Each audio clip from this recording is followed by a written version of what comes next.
I've got bruised souls, cause I'm way gone, trying to find my way back home.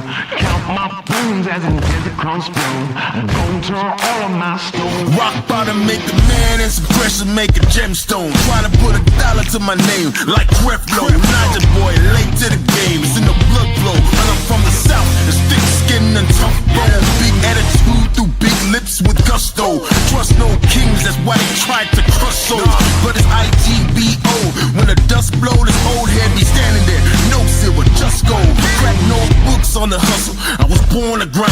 Yo, scared of your potential, I'm adorned with mine. 30 times around the sun, man, of course I shine. My legacy will not dwarf with time. And in my daughter's eyes, it's basic, I must not say quit. Every day sees a present like a Rob St. Nick. Walk a fine line between tenacious and patient. I can't slip, I'm fighting clocks and they can't win. I've got bruised souls, cause I'm way gone, trying to find my way back home. Count my bones as in desert crumbs flow. I'm gonna turn all of my stones. I've got bruised souls, cause I'm way gone, trying to find my way back home. Who that soldier in the mirror? Oh, oh. I'm gonna turn all of my stones. Impeccably I flow, hardest raps you know, breaking status quo, reaping what I sow, artistry like Van Gogh. Get it from my mama hip, so thick that I need tempo. Personality, spicy body banging like a bongo. Cause black women been it since Timbuktu, since Pharaoh. Sponge rollers and hot combs, lips, cheeks and brow bones. If you ain't for the culture, then please stay out of my zone. These little dummy rappers could never grace my headphones. See, I'm from a place in space where ain't no storytelling, you just had to have been there. If you want the battle, ain't no problem, say where. I got so much experience, I can't even play fair. But I'ma keep evolving and growing and hurting feelings and showing. You need endurance to go in, I got mileage on this pen. I've been busy cause I've been out here schooling all these kids. Took 3 decades to have this glow up that I did. I've got bruised souls, cause I'm way gone, trying to find my way back home. Count my bones as in desert crumbs flow. I'm gonna turn all of my stones. I've got bruised souls, cause I'm way gone, trying to find my way back home. Who that soldier in the mirror? Oh, oh. I'm gonna turn all of my stones. Turn all of my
checking shoes last night to see if he was barefoot. Is that still the case? Is he barefoot? Because I know on Facebook somebody posted a picture of these could be his shoes, or is that so he is presumed to be barefoot at this point?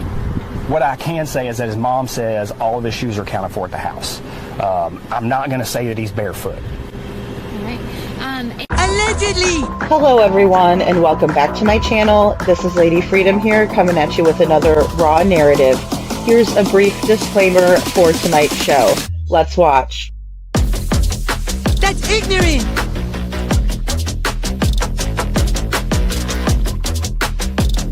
Allegedly, that's ignorant! Ignorant.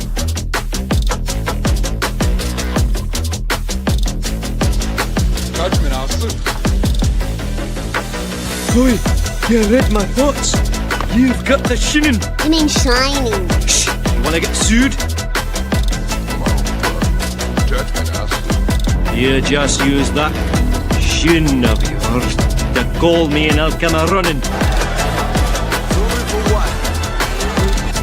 But don't be reading my mind between 4 and 5. That's Willie time. Hey, yo, boss. I love it when he does that.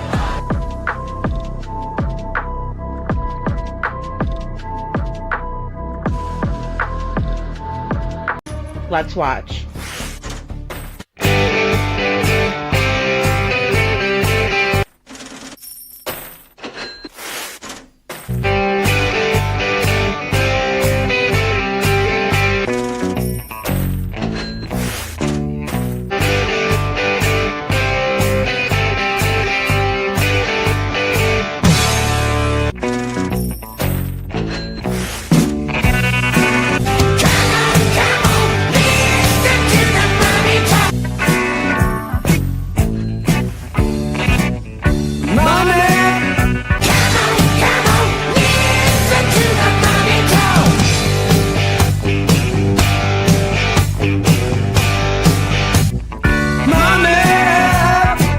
Don't get me back to good bullshit.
Hello everyone.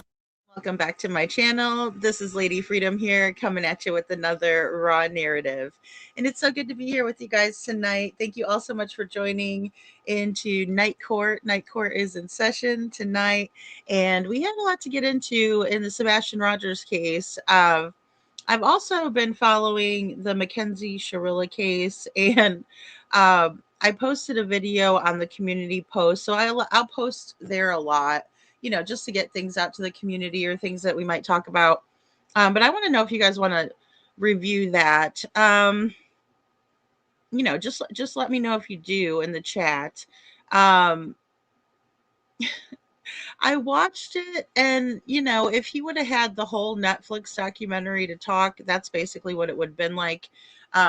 Just him defending a lot of what happened in the documentary too, which was interesting. It's like 4 weeks old, so many of you have already probably seen it though too. But we might review that because there's just a lot wrong with it. Um, and I also took some time to watch a little bit of Christine Russo on panel with Surviving the Survivors. And I know that you guys um, have watched that show probably and are very familiar with it because I think they've talked about many of the cases that we follow.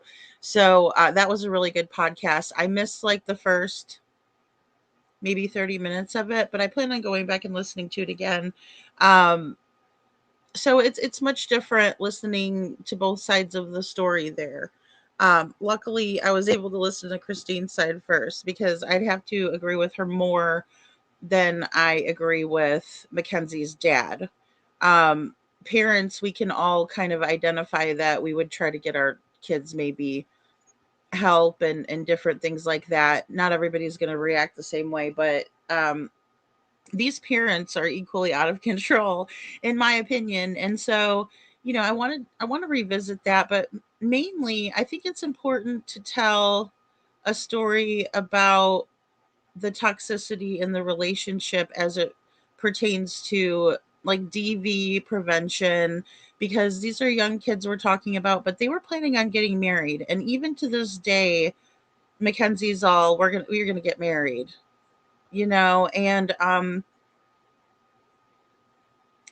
surviving a marriage that's that toxic is not easy for either one of them. Again, lucky to be here living through a tremendous amount of trauma through that situation, of being in that. So when I see it, it's like I definitely identify with Dominic in the situation. And I think it really is important for us to highlight that it does happen to young men too. And I hope that if these young men are out there watching these behaviors, or even older men that don't understand it, and they're in the dating world, that they would look out for some of these red flags, right? And just know that you're worth more than that. And that's not love. It's definitely toxic abuse scenario. So, but I think we will talk about it. I just hate highlighting too much of the BS. I learned a lot of lessons with Sebastian's case, but then again, I think we do have to be fair and balanced and analyze both sets of statements. Um, but let me know what you guys think in the comments, or excuse me, in the chat tonight. And Chuchi, thank you so much for being here, and also for putting in our disclaimers, because we're always talking about very sensitive subject matter. And hey, Marion, it's so good to have you here. I'm glad you're here, hon. And I'm sorry that what you're going through, um, you know, uh, that's what's nice about our community. If you guys are having a hard time of it, come on in and sit and talk with us, and hopefully we can make you laugh, or, I mean, some of these situations are very sad too. But, we can all pray together and have a good time. And Robini is here. Good to see you, Robini. And Gail, so good to see you, Gail. And also Bo is here. Hello, Bo. Um, where we're saying hashtag free those boobies. And of course I had to bring up Janie, because Janie good old junkyard Janie from the Canadian case with the two little kids, Jack and Lily, who have been missing, and they're still missing. Their grandma came on the news just free boobing it, and she couldn't be bothered, and we had to tease her a little bit. Bluegrass Meadows is here, but good to see Bluegrass Meadows. But that's why some of these things are entertaining in ways. But I thought it was interesting that Christine is, really trying to fight for some of it to be, curbed because of it's a horrible situation, right? We walk such a fine line when it comes to entertainment and true crime, right? Because yeah, if I turn on a Dateline episode, for example, I might grab some popcorn and listen in, or it might be something that I enjoy and spend my time doing. But I try to find a greater reason for it, and a greater, you know, just you don't want these people to just die in vain, like they didn't matter. You want their stories to be highlighted, but it's so difficult not to highlight the offenders as well, right? Or the guilty party in the situation. It's hard not to do it because, again, we um, have to tell the whole story. And a lot of times they're not going to tell the truth. That's what's really frustrating, I think, as well. And they do it for the notoriety. They do it to be notorious. They like being called MK Killa or whatever the heck they call that little girl. Um, Little Miss Sharon, it's so good to see you. So, I mean, it's tough, and I never want to, show any disrespect to the family members who are hurting, and then I watch Mackenzie's father, and he's so nonchalant, and he's so smug, and I just wonder how you couldn't learn something from that situation, especially if this child had come to your home and spent time with you at different family events and vacations and holidays and different things like that. Um, it's kind of scary. Hello, love, mama, love. Good to see you.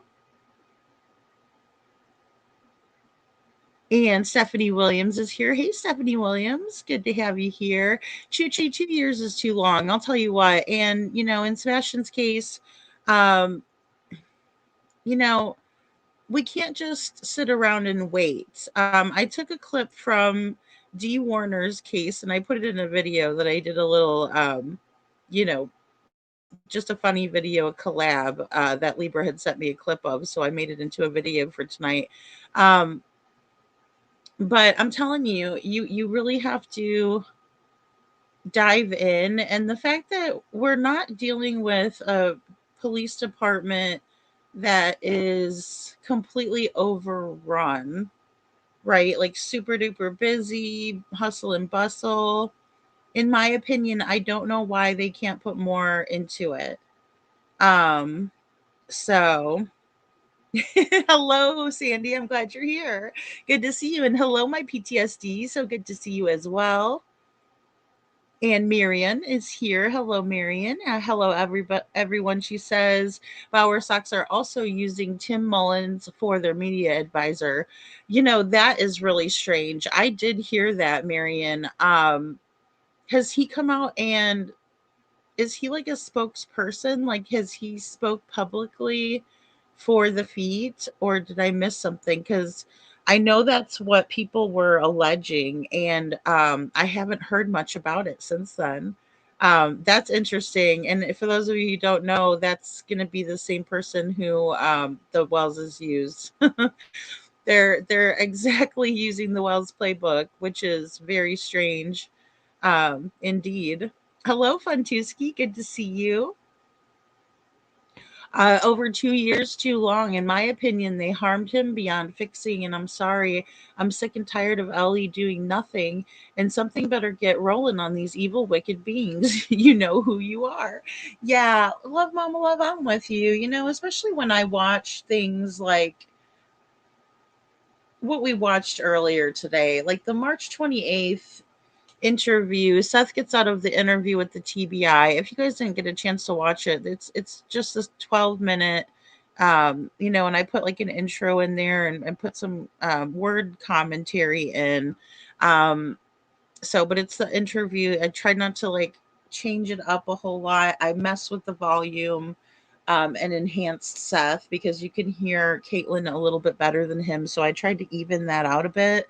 Um, and I put a little bit of background music and slapped a filter on it. So I transformed the content, but it's the same raw video. It's the same raw emotions of Seth, and it's definitely worth watching and listening to. And I think it's because Seth is the same guy, in my opinion, than that he was then, but he's also so very, very, very different than he was back then, right? Or even prior to Sebastian going missing. And it's heartbreaking. You know, people are never the same after something so traumatic. And, you know, for them to be jerking his chain, for lack of a better way of saying it, it's quite frustrating to watch. And it's quite frustrating knowing um that many of us have stood next to him, and you know, he's so strong for what he's going through. And thank you guys so much for dropping those links in the chat. This is the Big Sister Unhinged. This is definitely a good channel to go watch, you know, about updated information coming from, you know, Dominic's sister. So and Surviving the Survivor, yeah, so good, really, really good. I actually haven't watched that channel in a while, and it was nice going over to watch it, um because I like that channel. So thank you, thanks Chuchi. Yeah, oh, Mac Killa. Mac, oh, sorry. Chuchi, you know, I make up my own.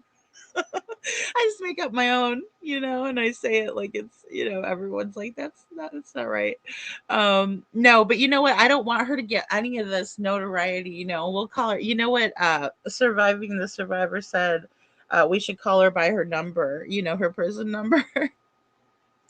Because that's what she is. That's what she's been reduced to. And you know what's sad is she probably could have been great. I mean, look, I really want to say something too, and I don't ever want to shame anybody, body shame them, but some of these girls are so thin. I mean, come on, guys, that's a little bit too much, in my opinion. Um, yeah, there's just so much in this case. And the parents are just like, oh well, let's just do whatever she wants, and it's great. We'll just make sure she's got enough peanut butter packets, and I don't think that Dominic really wanted to Mary Mackenzie. No, Funchewski, I think he's on his way out. His sister said so. His sister said so. And, you know, Chuchi and I were both talking about it, and we kind of, you know, we confirmed it. That it seems that in these text message exchanges that happened before, there, I think they're up to a year, right, Chuchi, of information. Whew, and Chuchi's read more than I have. Um, you know, I think there's strong indications in there that he was done with the situation, and he just didn't know how to get out. And a lot of times that's what it is, because you love the person, you don't necessarily want to leave them or want them, you know, or anything like that, but you just want the abuse to stop, and you don't want it to be the way it is, because it hurts a lot, right? Even if it's just psychological, mental, you're not physically engaging in violence and stuff, but it just hurts because you love that person and you wanted to have a life with them, and that's never going to happen. Like, period, point blank. Anybody out there watching, don't think for 1 minute that that's acceptable and that's going to be a long term anything. It's short, it's very short term, and guess what? It takes a lot of years off your life, and I'm talking about literal years that you'll never get back. I think Katie knows what happened, and she should let me know where Sebastian is. Yeah, Seth, me too. I think so. I mean, look, all the evidence that we have, right? Even if we're looking at like the very minimal, very minimal information we have, Chris and Katie are number one suspects, and I believe that Katie number one, and then Chris number two. And the reason why Katie's number one is because she was alone at the house. If he had been with her that night, or there had been confirmation or indication he was there, then him too. But he wants us to think she was the only one there. She wants us to think she was the only one there. So there we go. That's what we're left with. And I think so too. I hate that, because I hate even thinking that parents are the ones that are responsible for something like this, right? We think it's always going to be that person in the night or the Sasquatch, like we were teasing about earlier. It's not. It's the people that are closest to you. And I'm so frustrated with the schools thing because I think that that is a very, very, very, very, very good option, um, that we're looking at, or theory that we're looking at. But it's also a needle in a haystack because there's so many of them. And that's why I'm trying so hard to see if we can't find any affiliations with the big 29 out of, the youth investments, youth opportunity investments, because they may have connections to underground situations, and that is, makes me feel fearful as well. Um, Vinnie Politan did a really great breakdown of the case. I agree, Sandy. Yeah, definitely. Um, he said exactly what I was thinking myself, is that the Shirillas are not helping Mackenzie as much as they think they are. Like, it's better to not say anything, especially if you guys want to break that interview down. I'm telling you right now. Um, Not helping. Not helping, sir. You sound insensitive. You sound like it's not that big of a deal. That your child's life is worth more, and we should just forget about it because she's still here and they're not. I mean, talking about how he knew about and thought it was fine that Mackenzie was keeping, Mary Jane on her person and different other things. So she would get in trouble and not her boyfriend. I mean, what father does that? That's where we need to start drawing the line. And he sounds like a crazy fool, in my opinion, not a parent. That's not what a parent does. A parent doesn't say your boyfriend's in too much trouble, let's put you in the front line. No dad does that. I can't even believe a dad said it. You know, I really can't. I was I was in shock. And he's very nonchalant and, um, righteous about it too. Like, oh well, it's no big deal. Um, Very interesting, though. Very interesting. It's a handbook on what not to do, when you have a teenage daughter. And then forgetting the fact that at 17, you're not allowed to have that type of thing on you, even if it's recreational in the state. Um, Thanks, love, mama, love. I know you don't. I know you sure as hell don't go live for entertainment purposes, Seth. Yeah, I know. I know. But it makes you think, I think it's an important subject for her to bring up, especially because it is different when you're going through it. Because they had asked her, do you like true crime before all this? And she said, yeah, I did. But now, I mean, obviously it's different. And it would be completely different. And it might make you, want to engage in it more and dive in more, or it might make you want to never watch it again. You know, it's a horrible situation to be in. It really is, and my heart goes out to them. It's a different case, of course. Because there was a car crash. We do have proof of all of that, even down to some of the mechanics of the vehicle and whatnot. Oh, they're such a problem. Oh, they're Funchus. Yeah, Funchuski, you got it. Enabled Mackenzie to be a pain in the yep, big brat. Intimidating to their children. They rode through, shot over the parents. Parents should have been parents instead of friends. Yeah. I mean, I just can't imagine being like, oh, that's okay. And it's weird because it's also disparaging the victims who aren't here to defend the comment. And so, it's so wrong on so many levels, this guy. Um, so he Chuchi thinks he's a creep. She thinks he's a creep. I realized I was like, "What's this guy on?" And then I realized that I had him going on 2 times speed or something, or really fast. So I was like, "Oh, that's my fault. That's not a fair assessment." But nevertheless, I would have to agree. I guess he said that everybody was calling the diocese after after the Netflix special came out. You had people calling in complaining to the diocese about your indiscretions and what you've admitted to openly. I mean, how did you think that was going to go over working? I mean, unless the Catholics have changed somehow, but I don't think they have. Brenda Calvert, good to see you. Hey, that's a good it's a good time to lie down and just, drift off. Oh yeah, if you're totally relaxed, girl, you get it.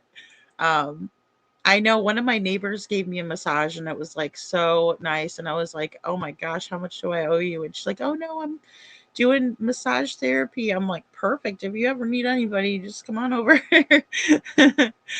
um, Little Miss Sharon, that's right. Justice for Seth and Sebastian. That's right. Hey Michelle, good to see you.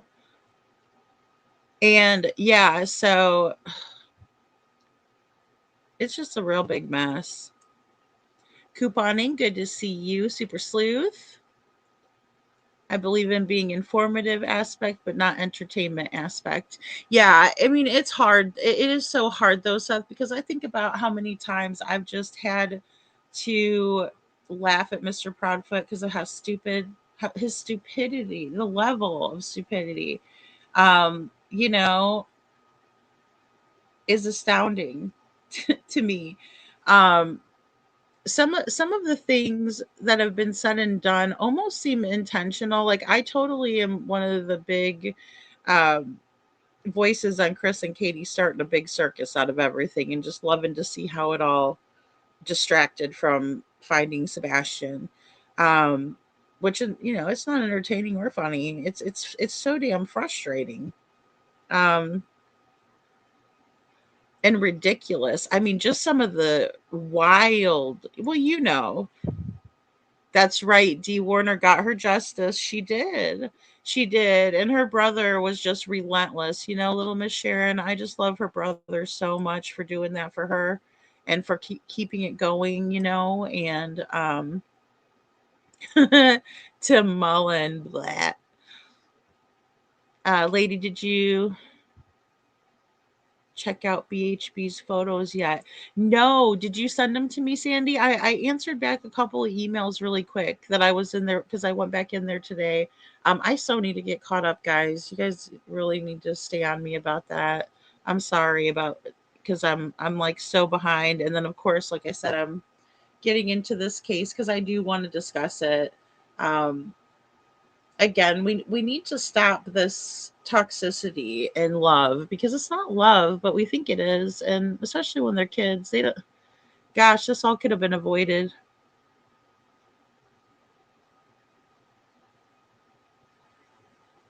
Oh, okay. Yeah, probably so. Yeah, that makes sense, Funtuski, that Tim Mullen has been silent for the Foot Clan. So, yeah, guys, hit that like button. Come on now. Thank you, Chuchi. Definitely unfair to Seth. They make me sick. Well, I mean, it does me too. I mean, I was so riled up. I'm so glad that we had a guest on earlier because I calmed down about 10 notches. You know what I mean? Because I was fucking pissed and fuming. I really was. I was not happy about that, because when I go back and revisit it, it just like drudges up the old feelings. And I'm like, this is some bullshit. And I did not have the live streams back then, so I just had to show you guys in videos and clips and stuff like that. So yeah, that's something to be real proud of. I'm sure he wears that as a badge of honor, Chuchi. He seems to. I'm telling you guys, if you watch this interview, um, it'll blow your mind. And it's so like I don't know. It's like he's digging his heels in the ground and saying, "I'm right. I'm a good dad. My kid's great. Everything's fine." It's like so delusional. But we're also dealing with two parents, PTSD says, Proudfoot duo who seem to not have a full deck in the moral compass. You got that right. my PTSD. It is. It's a big thing uh that we've seen, especially like knowing that Cruella, aka Jay Leno, can go and take some of the grandchildren to Disney and leave Sebastian out of the mix. Right then I knew that we were not dealing with somebody who was even in the slightest way a good person. No one does that to the kids. You always make sure they all feel loved equally. Even if you have a favorite, too bad.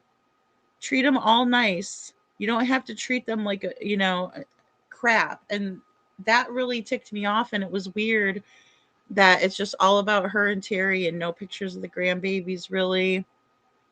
It was just really weird. Like I said, I looked early on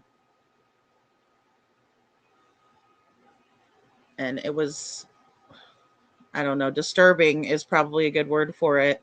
Hello, Blessed in Florida. Thank you so much for gifting a Lady Freedom's Raw Narratives membership. And if you got a membership from Blessed in Florida, please say thank you. Hashtag Huckleberry and welcome to the Dragon Tribe. Thank you so much. Bo, tap, tap, tap. I'm sorry, I like food, so no. No Twiggies over here. Well, I'm just saying, Chuchi, like there's some pictures where I wonder if she has eaten that girl. And then I'm like, they're always talking about going out to eat, but does she eat? Because she's very thin. Okay. And I'm not trying to shame anybody, guys. Skinny people don't like to be called that either. So, I'm not trying to be mean. And Michelle, like, welcome to the Dragon Tribe. Yay. I'm so glad that you got a membership, Michelle. Welcome. That is so awesome. Thank you, Blessed. And thanks, guys, for congratulating because I can't see it on my end. Aw. I know. Well, it would, I just think to myself, Sandy, if we find Sebastian tomorrow, there's going to be a lot that he's going to be and have gone through that he's going to need help for, and things like that. Um, Even in the best case scenario. So, yeah, I would just hope that Sebastian is good. That's all we want is for him to come home safely and live his life how he should. Those two kids are not good together at all, both like fire and propane. Yeah, exactly. Let's be a little honest. At that age, we know the way she kept him from leaving for good. Plus, abuse does mess with your head. Yeah, it does. My PTSD, it does. It messes with your head and it masks itself, it disguises itself. Even that possessiveness that we could see that she had over him was very dangerous. And we talk about that a lot when it comes to women.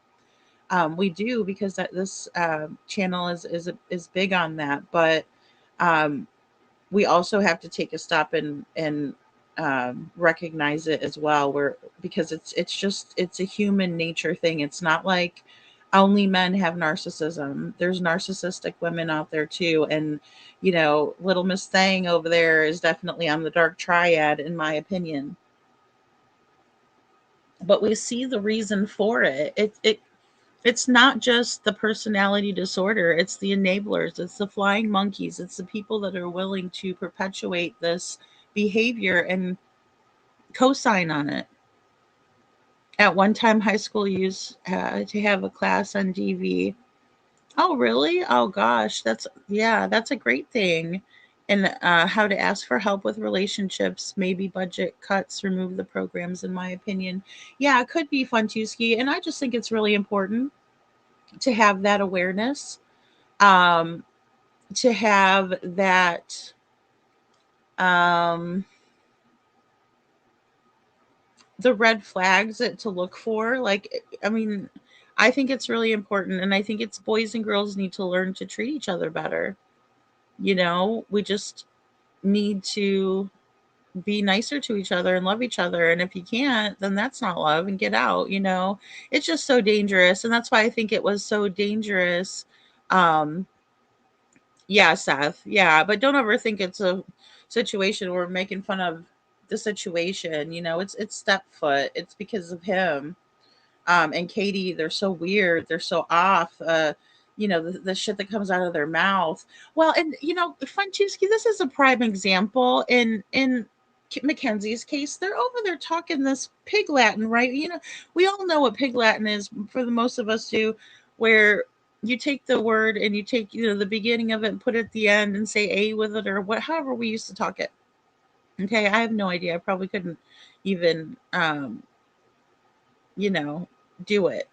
But they speak like a language that's similar, that they just switch the words up, right? And they speak this different type of a language.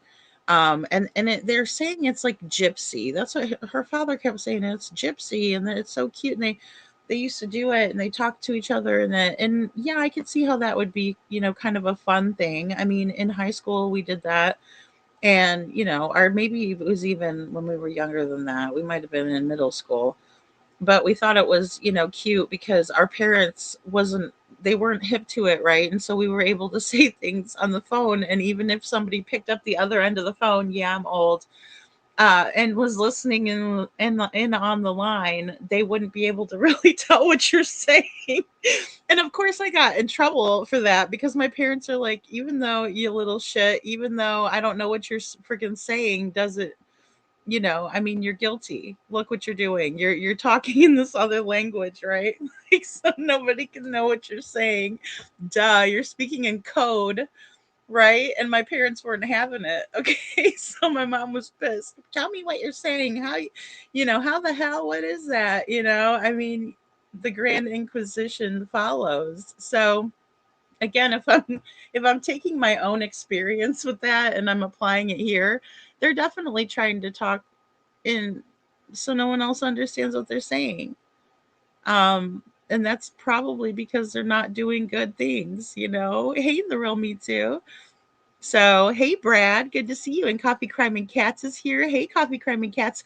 I know you guys ordered the merch, and thank you so much for doing that, you guys. I really appreciate it. I need to get some more stuff out there too and kind of tweak the website, but I really appreciate it. Chuchi says she likes the shirt and it fits well and feels good. So I'm like, woohoo.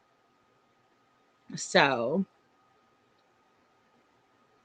yeah, guys. And I hope I saw Rob Beanie got into the Discord earlier, so I was glad to see that for mods. So that's awesome. And if you're a mod, just email Chuchi and she will get you the link. So that way you guys can get links to drop during the show, drop your opinions, drop some links for Lady Freedom. And, most of them are going to be like Sebastian's flyer. We also have some great petitions, new petitions, right? And some that we've already been pushing to sign for, and that would be Haley's Law. But there's also some laws associated with Dominic and Davion's case, right? So get those signed if you feel so inclined to do so. So, well, great. Yay. I'm so excited. Coffee Crime and Cats. That's so great. I have to order one too, because I need to start camming up again, but I have to get my little setup set up on the other side of the room because we moved it over. Yeah. Well, and see, Sharilla the Killer. So I saw someone's like whole page was named that.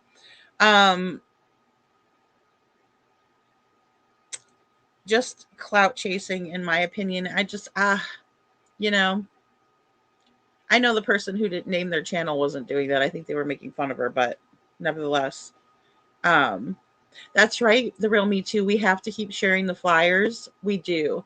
That's the biggest part, is awareness. It is. And then also, I really like dropping this link because you see what the FBI is thinking right here. FBI.gov, wanted, kidnapped Sebastian Wayne Drake Rogers. It says a lot right there. Hello, Poppy Love. Good to see you.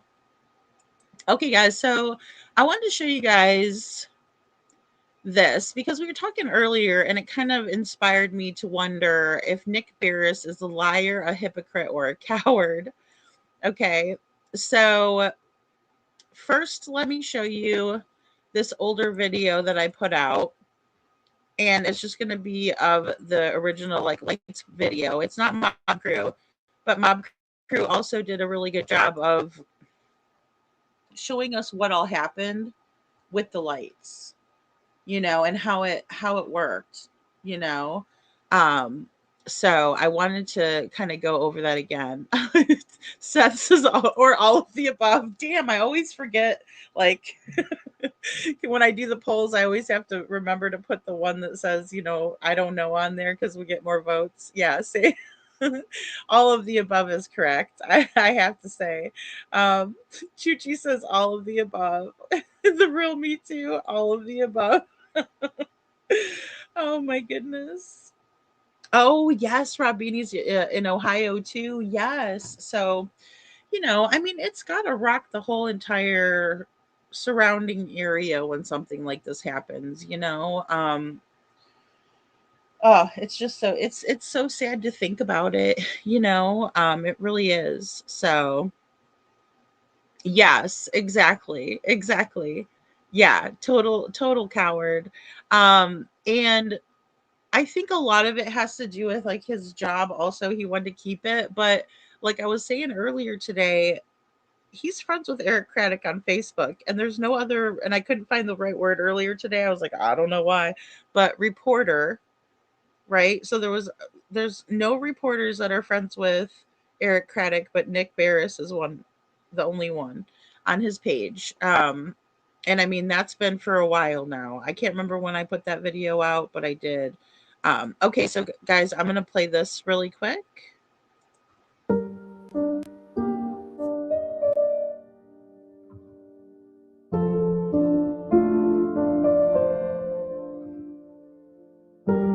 That night, Katie claims the night of the 25th that Sebastian takes the trash out after they arrive home from going out to dinner. Go ahead. There's no specific footage of that. The neighbor that has the Ring door camera that saw that, she said to me on the phone that the only thing you can see is a silhouette. She said you cannot see a physical person. There is absolutely no physical proof of Sebastian being at their house that night after dinner. There's nothing. There's her car coming home.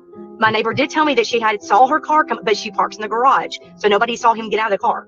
What time was that? I always want to know what time she arrived home. Do you know? I asked, and she said that it was so dark that she couldn't really see. She saw about 6 or so, I think is what she said, ish, because they went to dinner at Texas and then supposedly came home, and then her car came into the driveway around 6, and then somebody pulled the trash bin out, you know, after that. But they don't know who it was because you can't tell. So no evidence. Any neighbor, including yourself, or any, because you all talk, the neighbors talk to everybody and said there's nothing to indicate that he was home that night. He got home that night. There's no proof of that. Nobody ever saw him come home, or really, I mean, I don't even know if anybody can say they saw him leave with her.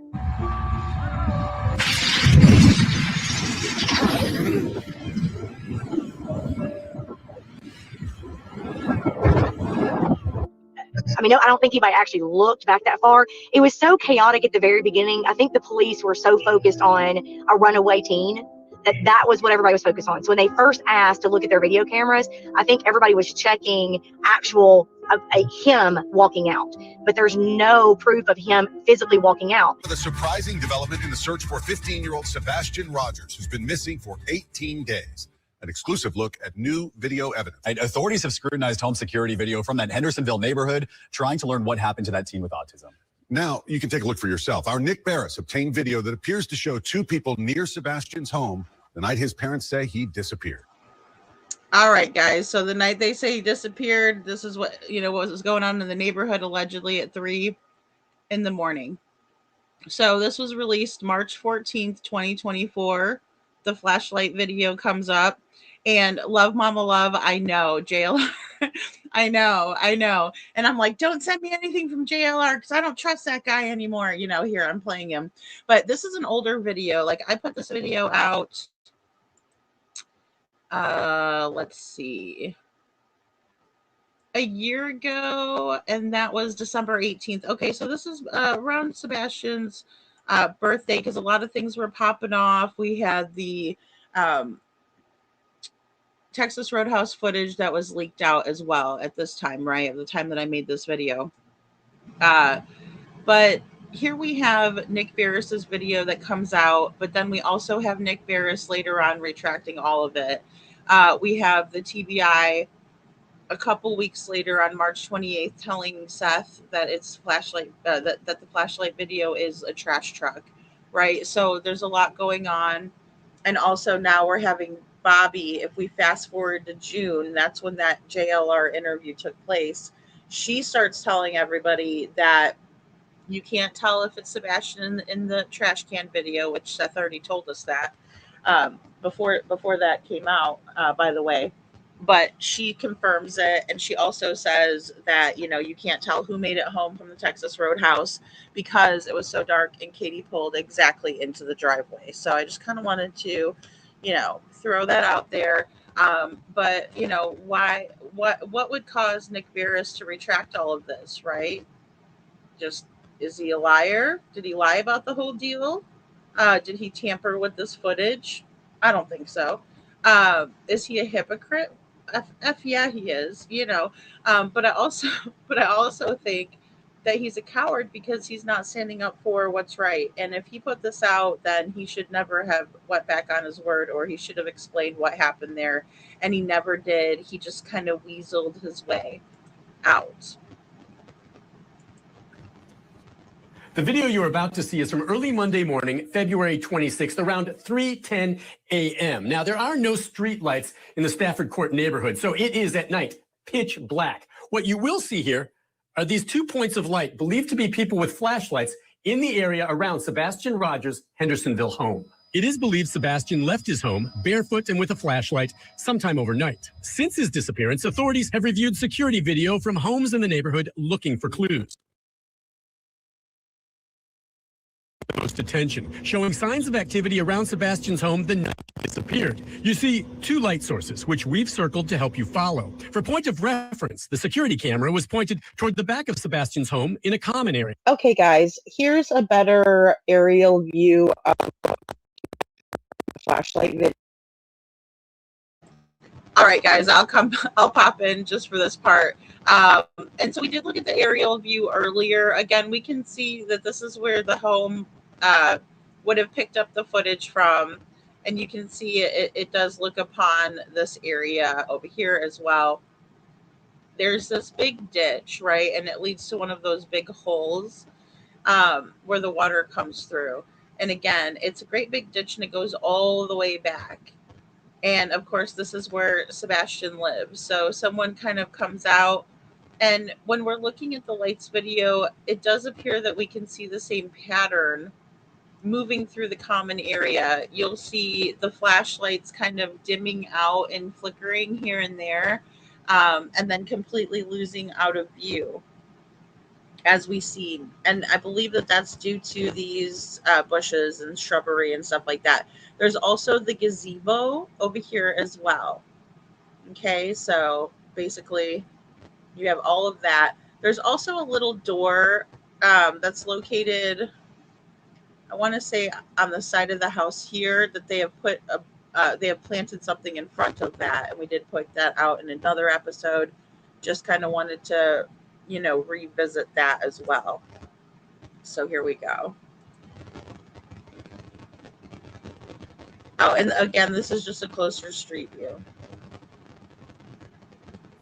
Bushes, shrubs, and trees, homes in the path. It depends on which path was taken, and we'll discuss that, of course, later on, because we will be going over the differences in theories. A fence does surround the backyard, but it is also obscured by a lot of trees and bushes. Let's watch.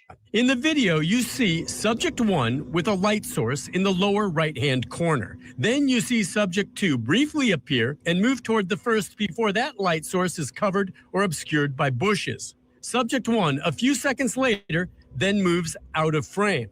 Then subject 2 reappears and follows subject 1 off screen.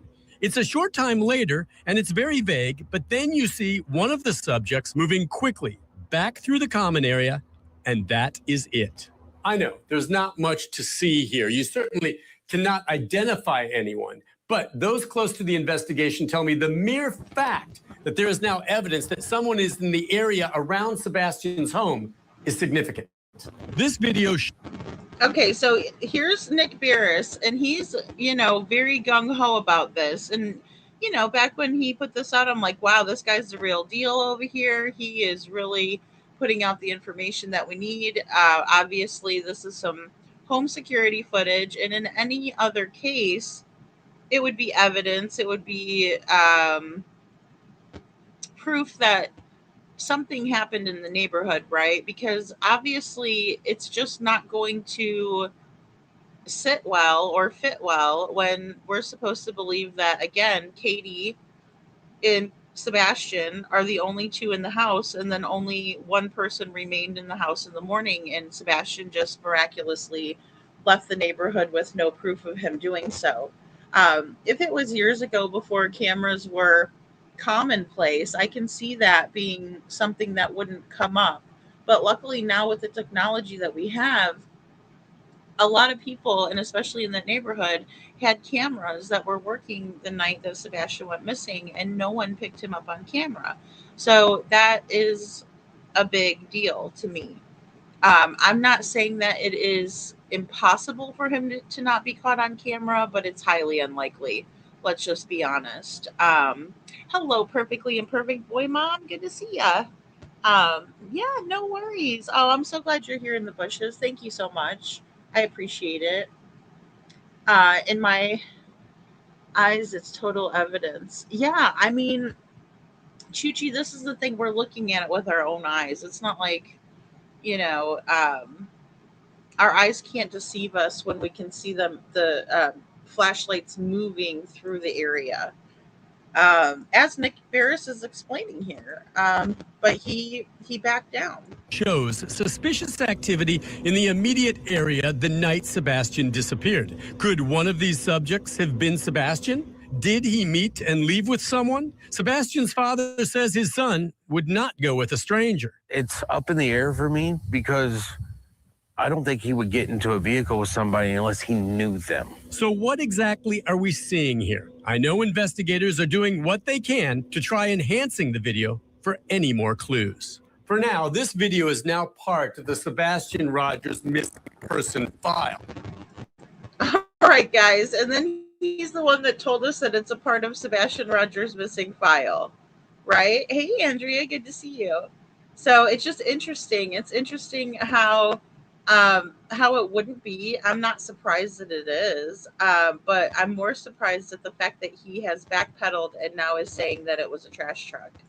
And I'm told it could become more. Look at the screen behind him. Even we established that this was the light source that was coming off the house, like the garage floodlights here, and then we have subject 2 and subject 1 way over here. Right, and if we know if those were headlights, they would be moving together, and they absolutely are not. Absolutely are not. So I just don't know how people are okay with that when they see Sebastian's face. Or significant, depending on where the ongoing investigation leads. Recently, Channel 5 in Nashville, they had security footage that showed 2 flashlights the night he disappeared. Is there anything that you think about this video? Or Sure. So there's a lot of speculations about that video that are floating on the internet. Okay. Right, and look at Chris. He looks so nervous when soft-spoken, beautiful Olivia, Chronicles of Olivia, asks him about the flashlights.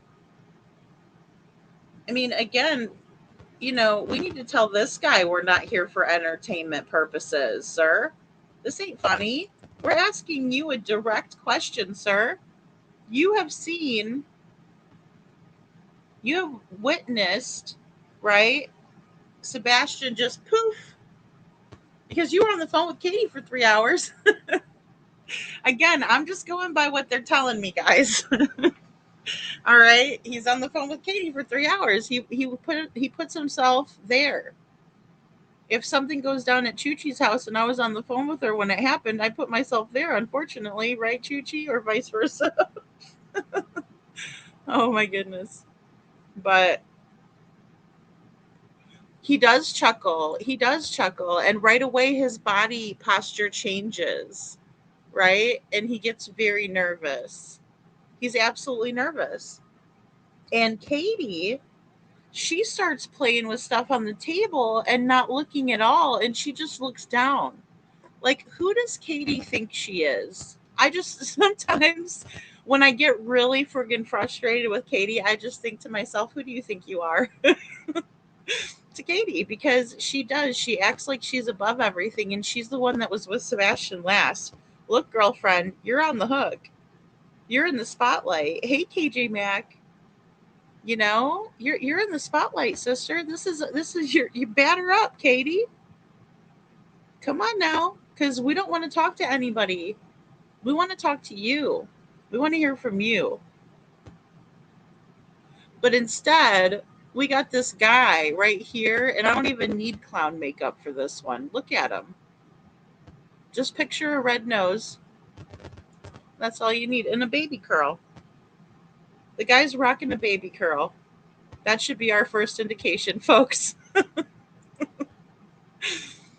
Lover Girl says, hey, Lover Girl, I think it's odd Chris never says what he heard on the 3-hour call.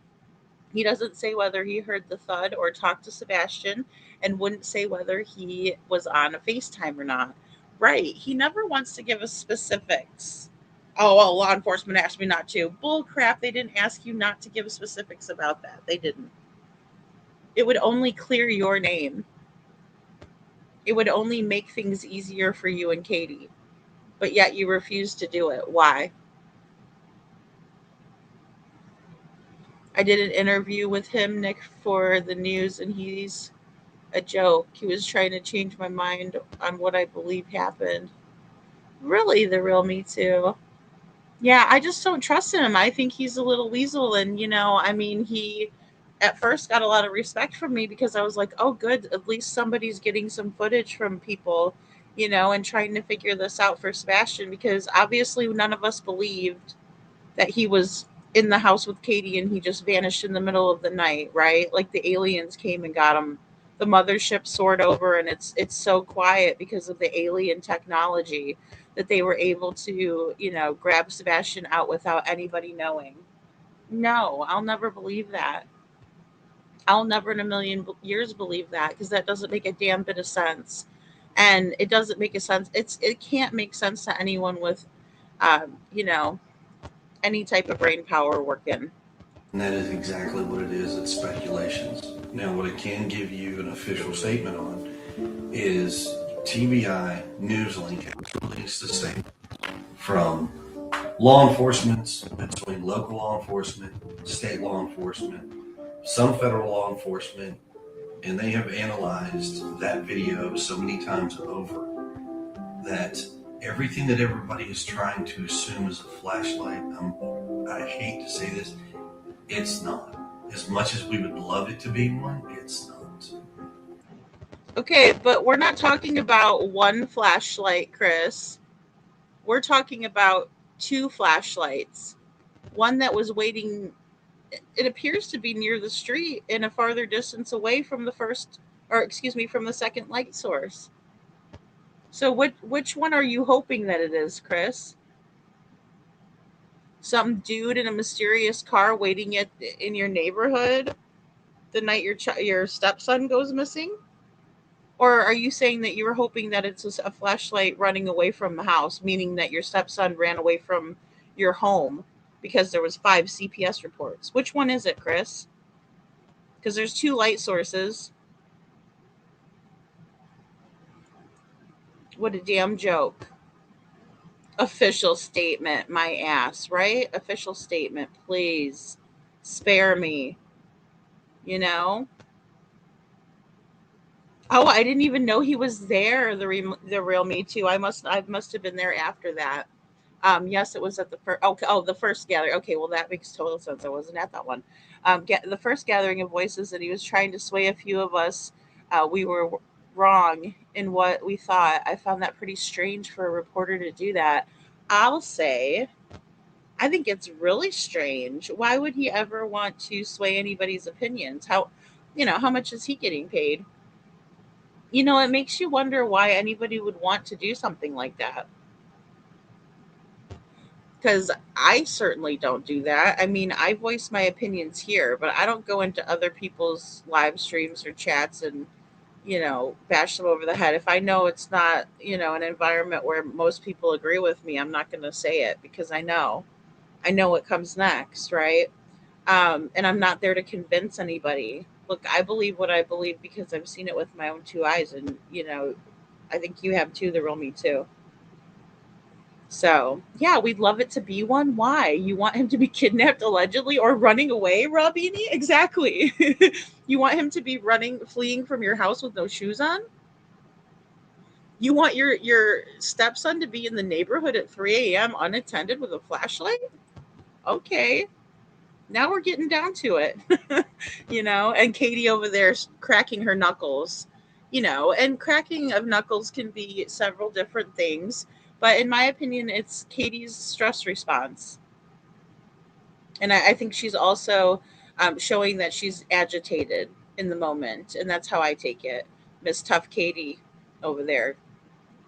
uh as much as we would love it to be weird choice of words, I know. Well, and it's because everybody knew what it was when we saw it, Chuchi.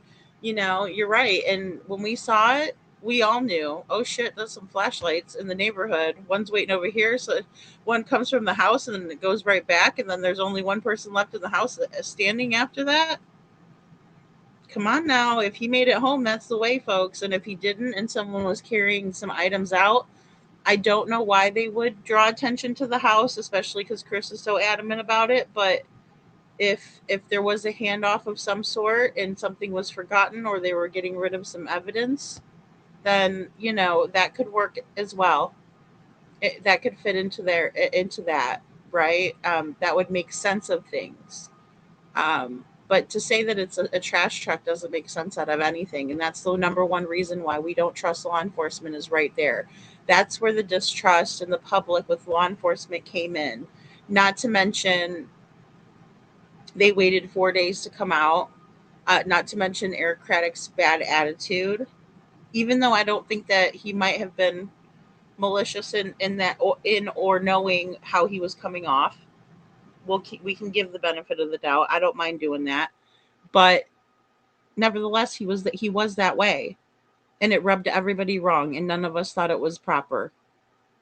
He always pretends to know everything when he shouldn't be certain about anything. Boom, lover girl. And he doesn't ever say, I heard Katie tell Sebastian to go to bed. I heard Katie, doing this. No, he never speaks of it as if he was over the phone. It's always as if he was there, the wees. Um, Fish sticks in his entourage definitely convinced me it's not the garbage truck. Yeah, exactly. We talked a little bit about that earlier too. Coffee, crime, and cats. So, and I wouldn't do one with them either. The real me too. That's funny. I didn't want to be interviewed anyway, but if it would have been somebody, I probably would have talked to Caitlin Quisenberry because she's been there from the beginning, and she really does a good job in my opinion. So I would hope to speak with her if anyone. But I love I love that people are being selective. Are you speaking of that news reporter? Yes, we are the news reporter. The news reporter. We dubbed him earlier as Nick Embarrassed. So, Robini, he said something about her, so she wouldn't even speak to him. Well, I mean, I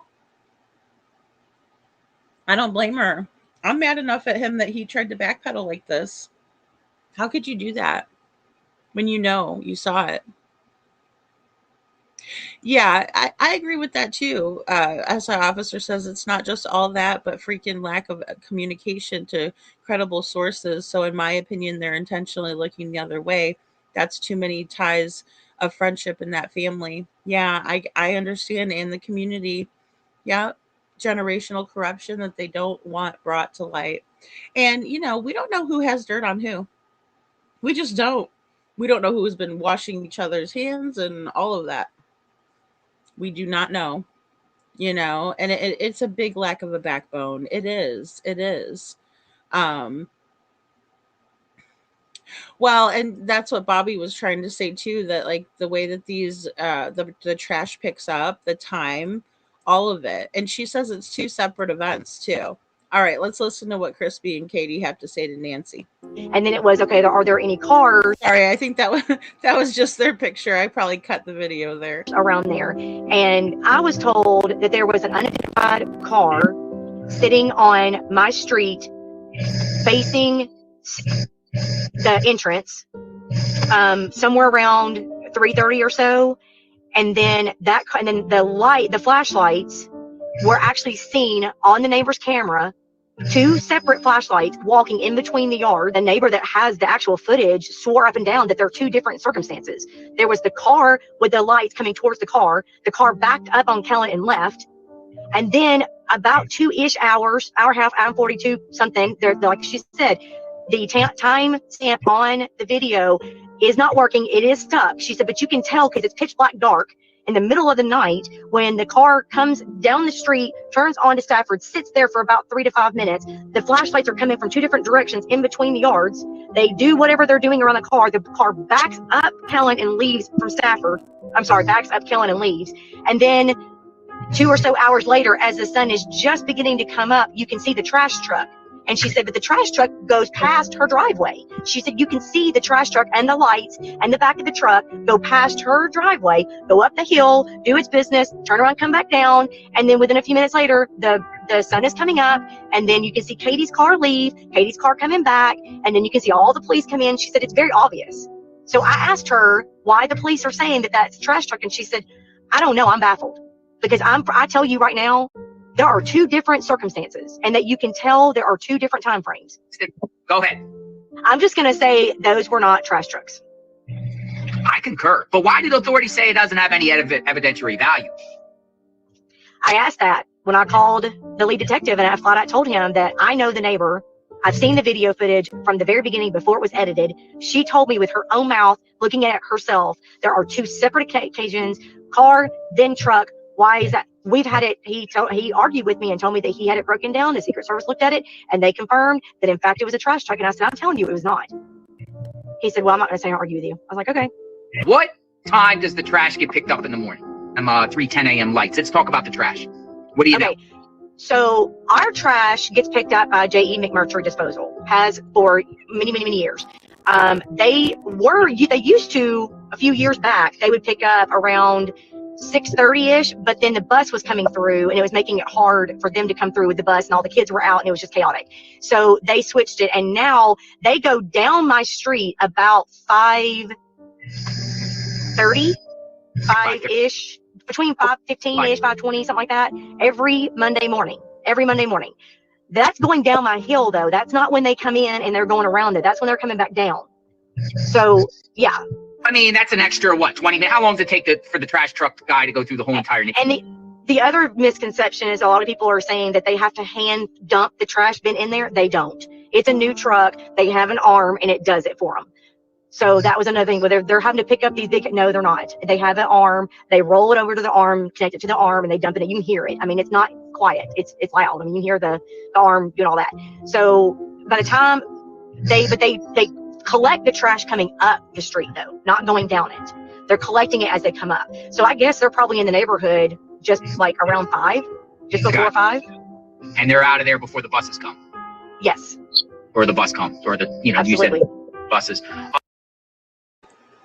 Okay, guys, so I just kind of wanted to revisit that a little bit with you guys tonight because I know we did that on the day show and I know a lot of you are joining.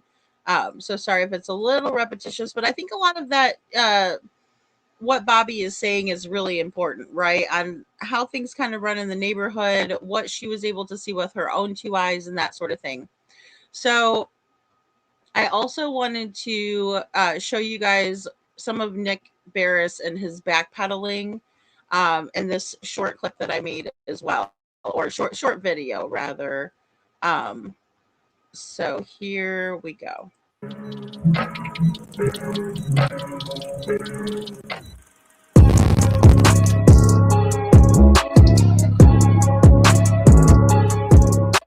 Seth, it's been more than a month since your son went missing. How are you feeling today?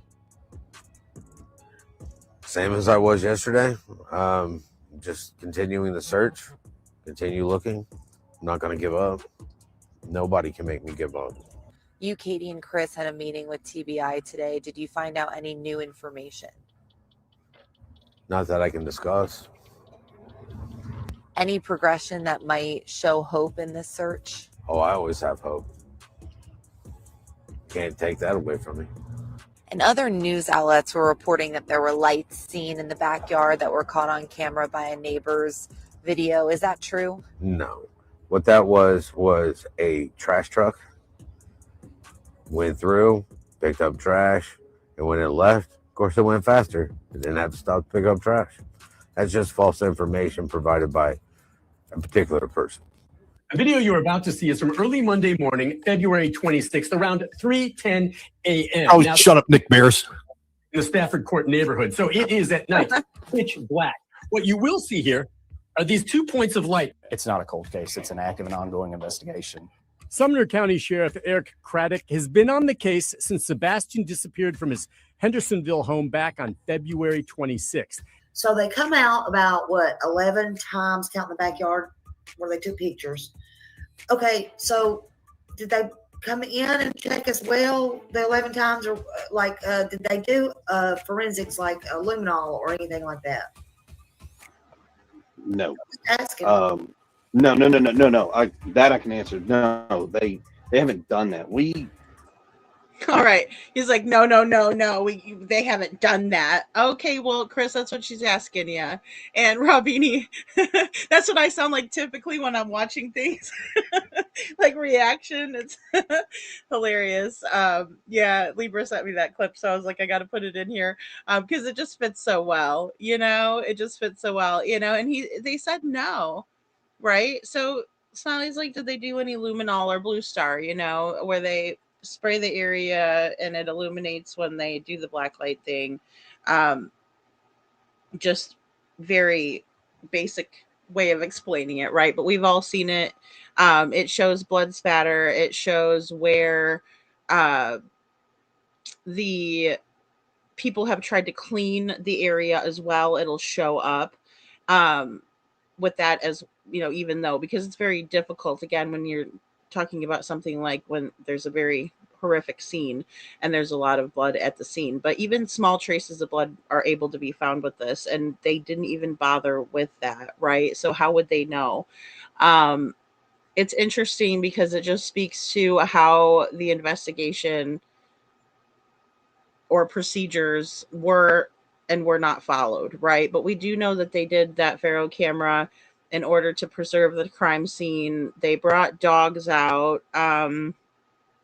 They said they did heat in the wall. And of course, we heard from Sonny Weatherford with that. But, I don't want to get too far into that yet because we will get into it and maybe try to put a compilation with all that was said without muddying the waters too much. But again, just these little things that we would expect that they would do when they're processing the crime scene, they didn't. But they also, in my opinion, contaminated the crime scene big time by letting all of Katie's family and, the Foot Clan, the entire Foot Clan be present that morning when Sebastian was reported missing.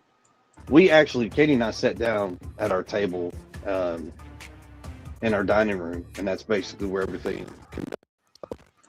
Right.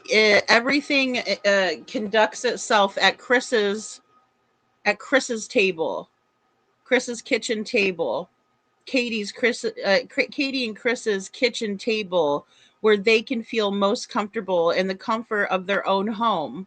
Why were they not taken in and sat at the police officer's table at the station? At the station is where you should have been taken, not the comfort of your own kitchen table.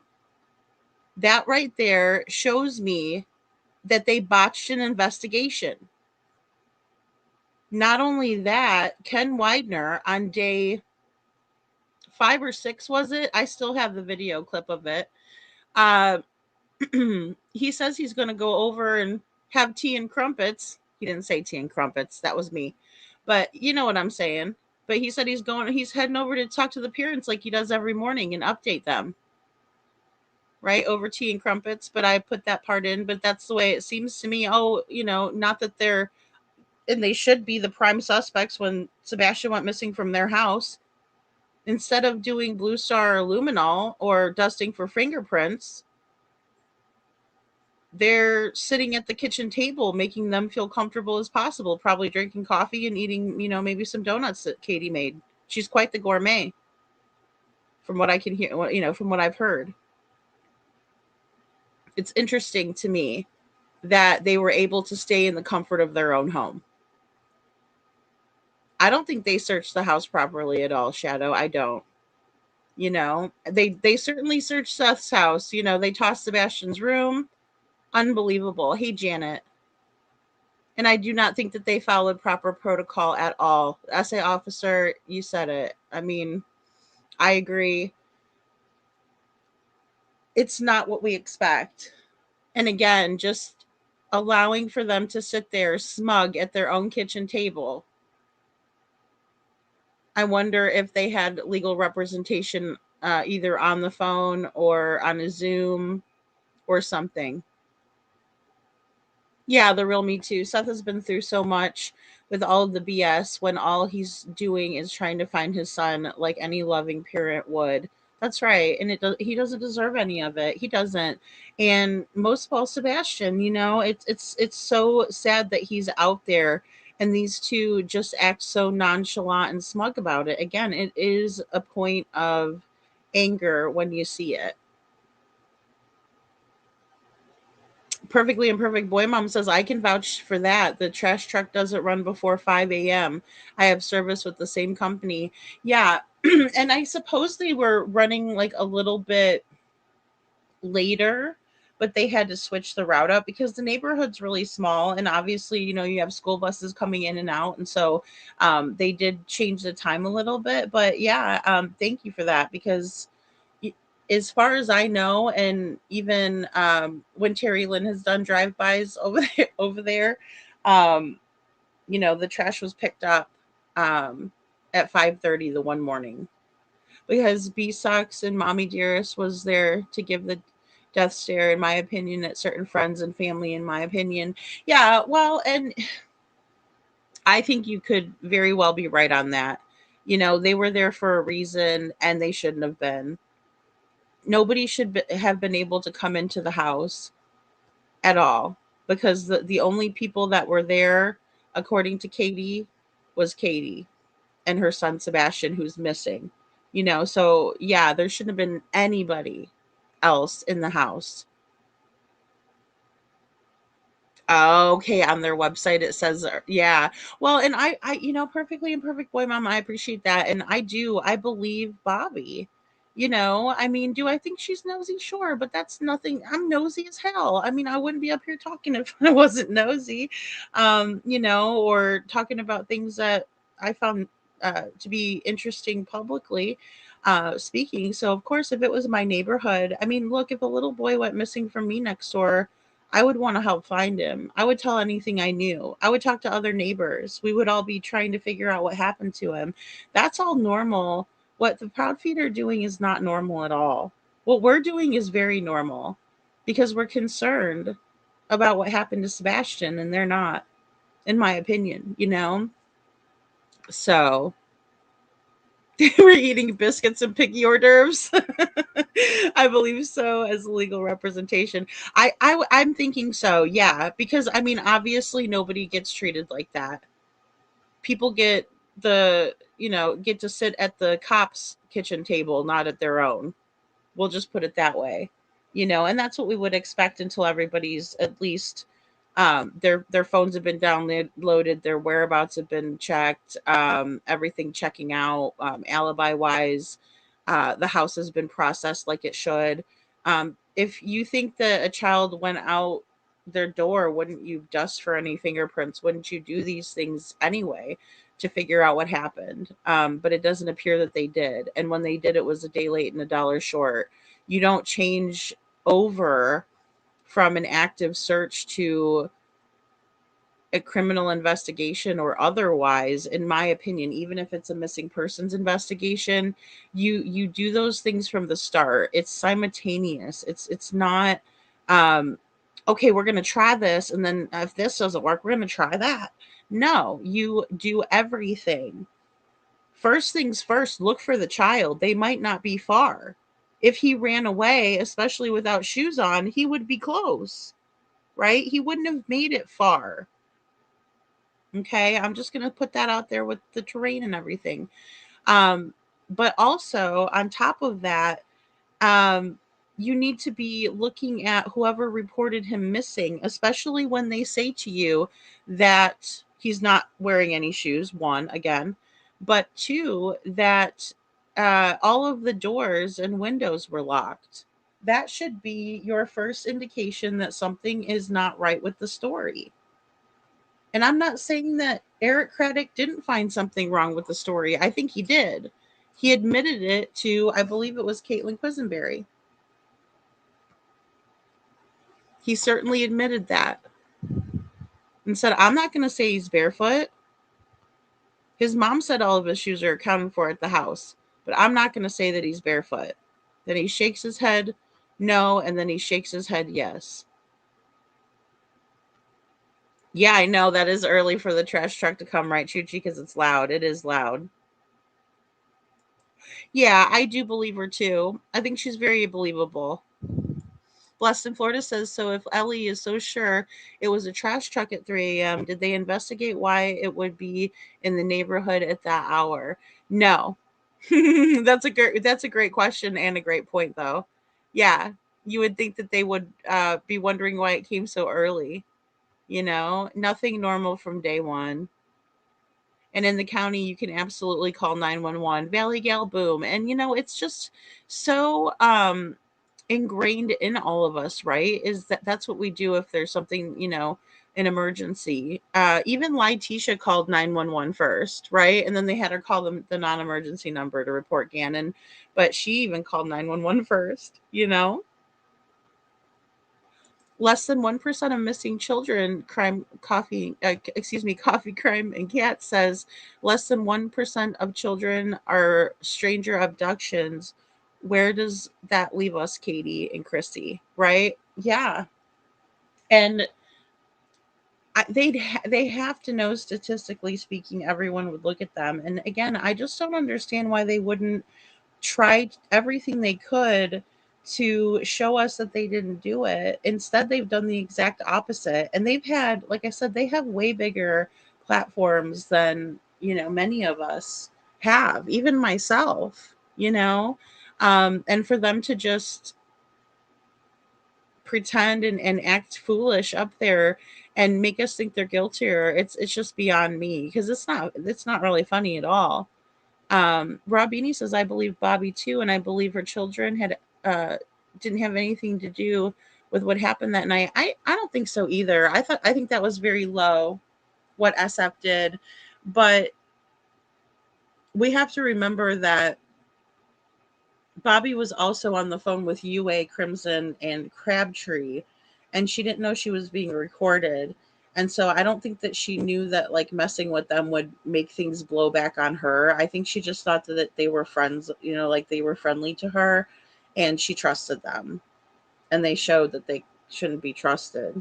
Like, not like that, at least. Yeah. We could, and so could Ellie. Ellie could show proof it was a trash truck. They do keep a log. Yeah, absolutely. Well, and they knew, and I do think that it's because we talked about it earlier too. I do think it's because they're able to lie. Welcome back, SA officer. So they can lie to us to keep things close to the vest. And Janet says, my opinion, Katie started speaking because this will never end until Sebastian is found. And Craddock, Bowersox, Danny, Melissa, Kate Bowersox will throw you under the bus, money and power. Well, and, we did hear from a friend of ours that was at the court, some of the court dates. And, Mama Sox was outside praising Katie and saying, you did so good. You did so good. she definitely wants to win their approval, in my opinion. And she's willing to do stuff like videotaping Nina's distress and them harassing and hurting her and trying to take her baby from her. That's the kind of people that we're dealing with here, and we can't forget who we're dealing with. We have to, as a matter of fact, we need to put ourselves in their shoes and think like they would think, as sick as it is. We sat down with them in the dining room, and I asked them flat out, I was like, what about fingerprints? I mean, can we not take fingerprints? What can we do? Can we check this? Can we check that? And they said no, because, and they explained why fingerprinting would not necessarily be where they would get a hit, was ridges and things like that compromise the fingerprint. Yeah. And he goes, despite TV and the movies, that's not necessarily true. I was like, okay, well, that's cool. Yeah, well, it's not cool, Chris. None of this is cool. And I'm here to tell you that the cops might not have dusted for fingerprints because maybe they suspected you all along and they knew there wasn't going to be any foreign DNA or fingerprints present, because it's who was in the house with Sebastian last. Did you ever think about that, genius? I just, they said, think of anything. Well, we were thinking and asked them, how about this? And how about that? What about this? What about that? And we got shot down. Yeah. So, in that vacuum, rumors continue to run rampant online from less than credible sources. Oh, shut up, Nick Bears. Is at night. There's not a day that doesn't go by that I don't think about Sebastian. EMA Director Ken Widener has headed up search efforts around Sebastian's home and beyond from the very beginning, and it is his team that stands ready to act on any credible lead that comes from the tip line. We have K9 on standby. We have search teams on standby. We got drones ready to go, and we got maybe right. You're waiting on standby. Just remember that he said that, and then listen to this guy. This is great right here. We got. Maybe you'll find the body, maybe you won't. But don't sit around and wait for Santa Claus to come. You got to solve this case. Boom, nailed it. Okay. You don't sit around waiting for Santa Claus to come.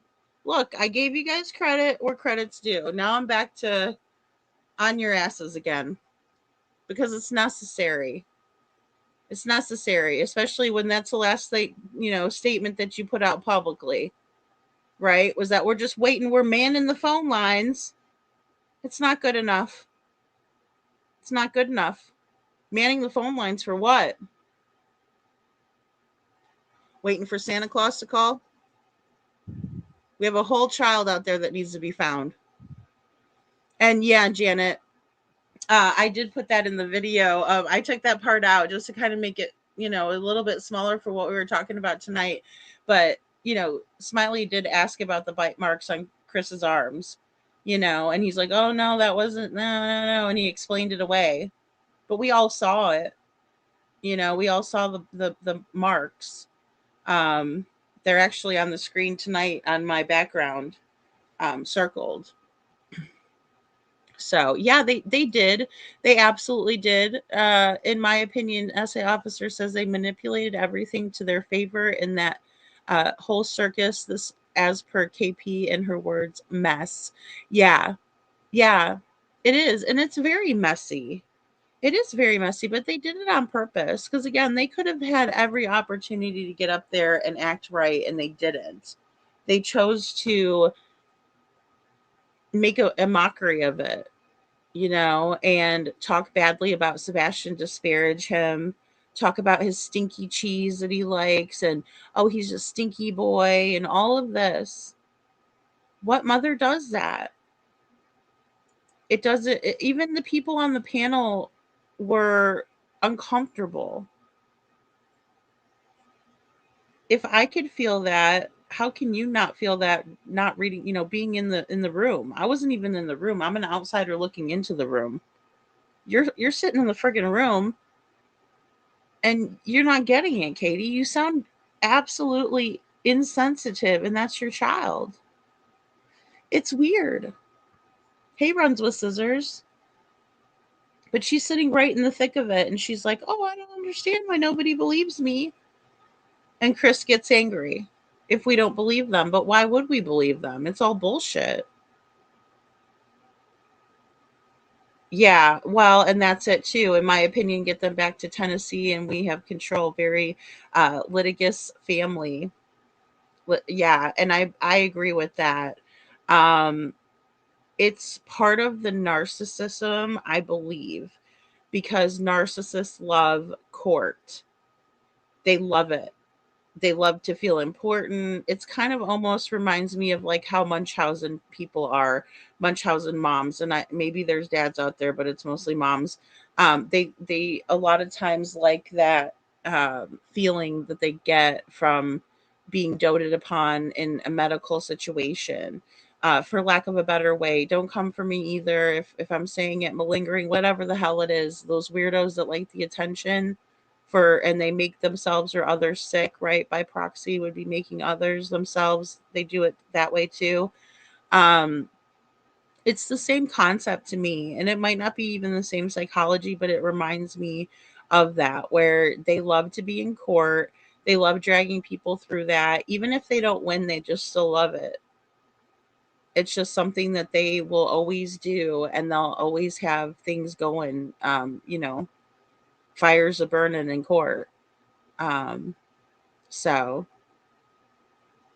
yeah, they act like that. It's funny because they act like they know everything, right? But in the same way, they act like they're oblivious and they have no idea where Sebastian is. I have no idea. I'm looking for him. No, you're not, Katie. First of all, stop. They're sitting in their offices eating biscuits and practicing their draw, chewing gum, popping bubbles. Oh my gosh. And I'll tell you, it's not busy. They can really be figuring this out. I mean, it's their area, it's their jurisdiction, it's their job. It is, it's their job. I don't know where they're at.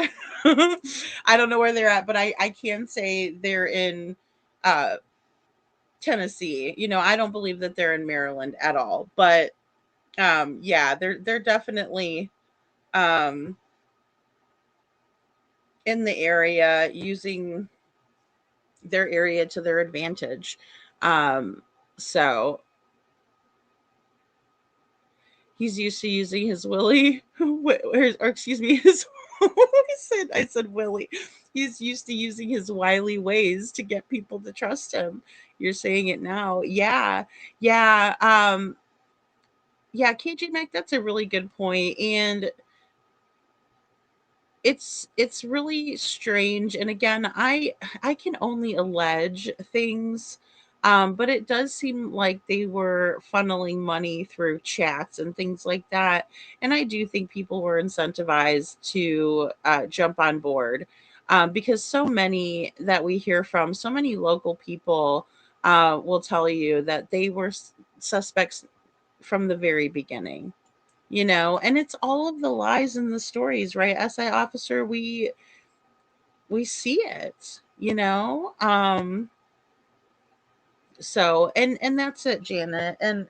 And look, again, I don't want to say I'm like a perfect parent or anything, because we are going to be like critiquing parents here coming up with this other case too. But um no, nobody's perfect, right? But it's the way that Katie acts, not looking for Sebastian. It just doesn't sit well with any of us, and it shouldn't.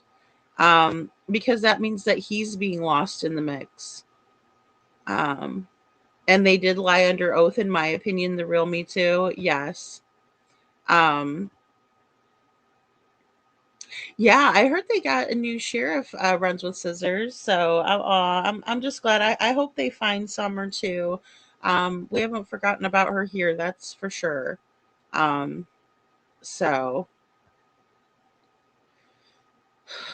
yeah, it's just been way too long, and over 2 years of all of this.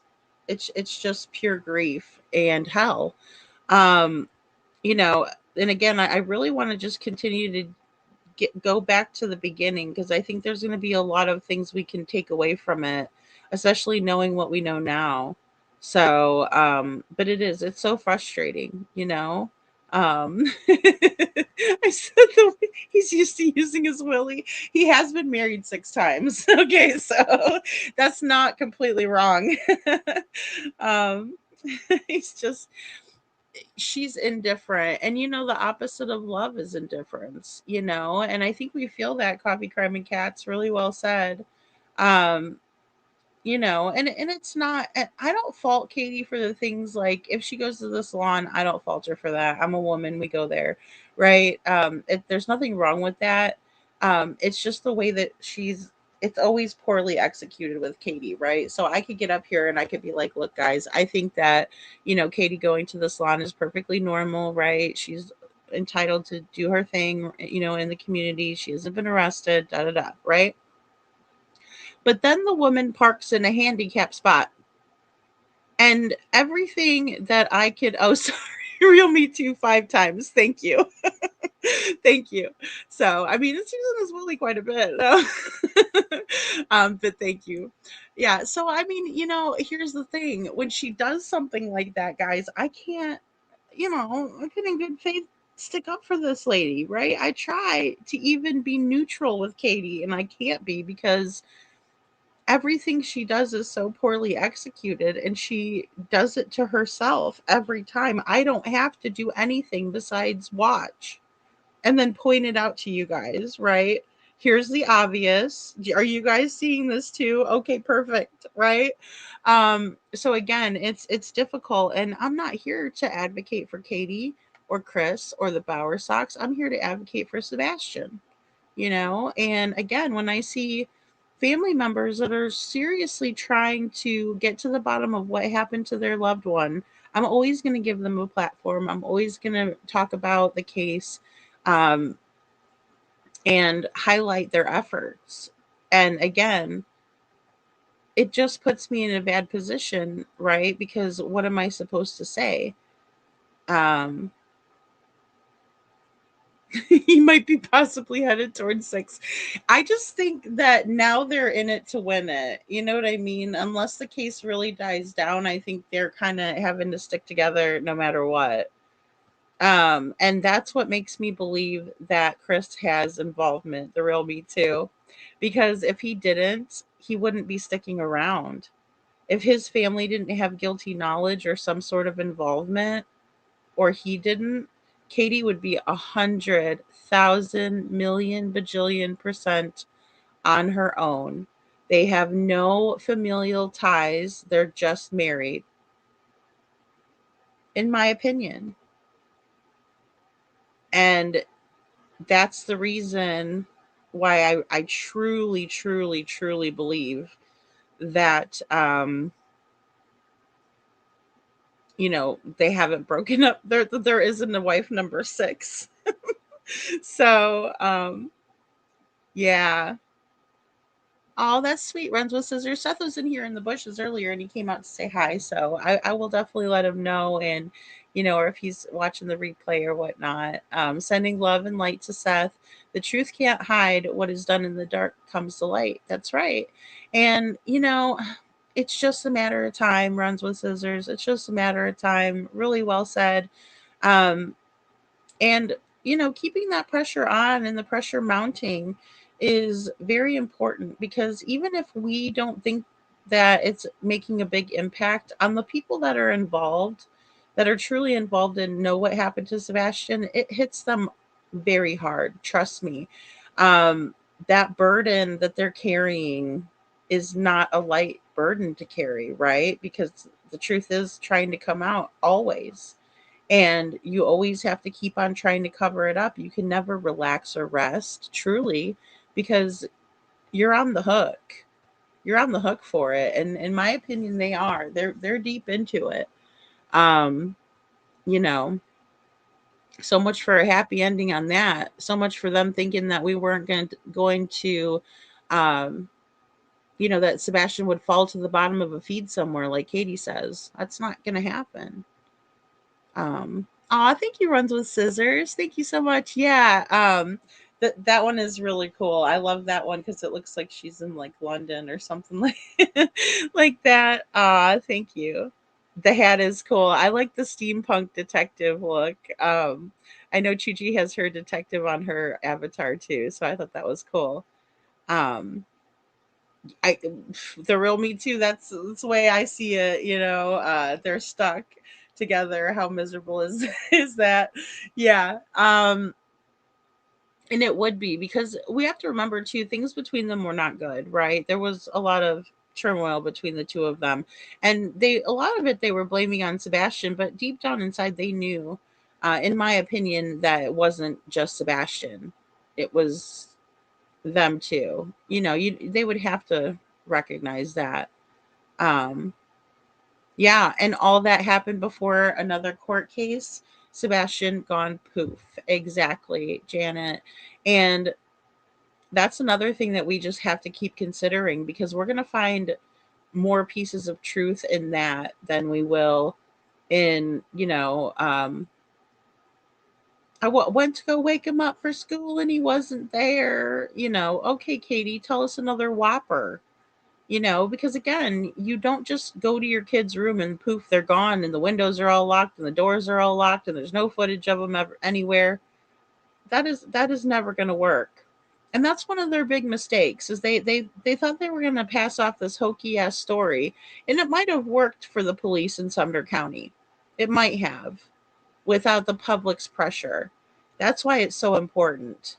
And I'm not saying do anything awful. I'm saying stand, write letters, do the right thing because Sebastian deserves that. Um, support Sebastian's Law when we can get it up and running. There's just so many things that we can do. And again, signing these petitions is so important for all these cases because these family members are going through it. And the reason why we have to have rules and regulations in place is because someone stepped over the line and crossed a big freaking boundary. That's the reason why those things have to be in place. If everybody could at least be decent on their own, we would never have to ban everything from everybody. But since people don't know how to be respectful on their own, then we have to say, well, you're not allowed to say that anymore. Right? And I'm not one for rules, and especially when it comes to free speech, but sometimes it's kind of like, I mean, why would you ever say something like that? Why would you ever do something like that? But either way. Oh, that's awesome. Runs with scissors. Oh, great. I have Sebastian posted at the Walmart. I'm in Ontario, Canada. I check it all the time. Oh, runs with scissors. That's so great. Thank you very much. I love that you check it too. Look, I know, guys, because it sucks. Look how long he's been missing for. I mean, I hate that. I wish we could find him. Um, I wish we could really put ourselves in that position. It's so tough though, because we don't know the description of the vehicle. I mean, we hear about this vehicle in the neighborhood. Obviously, it was there. I don't see why anybody would make that up. Now, I'm not saying that there's not a lot of people that like to, chase clout. In these true crime cases, they do.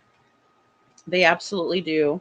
And it's all for personal gain. They don't care about the case. They just want to be, heard in the spotlight, all that.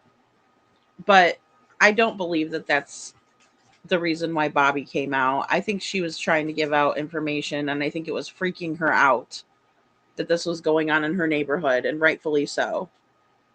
Um, so I think that's what maybe prompted her as well. Maybe a little bit, everybody loves attention sometime, until it turns negative, in which in her case it did.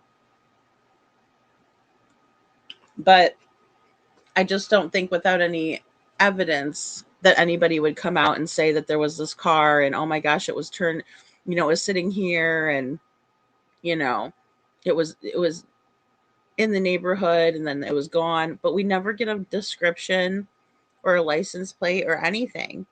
And even on the Amber Alert that was activated for Sebastian, nothing like that. So Yeah, exactly, Valley Gal. That accent. Yeah, it's a BS. Yeah, total BS. Yeah. And she's got many of them too, because she's the I own it. And then she's, got the twang, her country accent, right?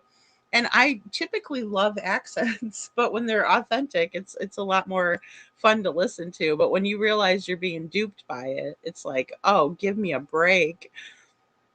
And the real Me Too says she had no problem going to his room to wake him up, but she didn't want to go in his room when she supposedly heard the thud, and her excuse was ridiculous. So her excuse was horrible, right? The real Me Too, I agree. The way that she portrayed Sebastian and how she was setting him up in our mind's eye, along with Chris, and the way that they were doing that is absolutely brainwashing, in my opinion, right? And trying to make us and paint the picture of Sebastian in a certain type of way. When she said, you can only imagine what, a 15-year-old boy would be doing in his room, I was appalled. I literally wanted to throw up. But then I realized that Katie has RSOs in her family, and that's maybe something that was normalized. And so I kind of considered that as well. Again, having to consider everything.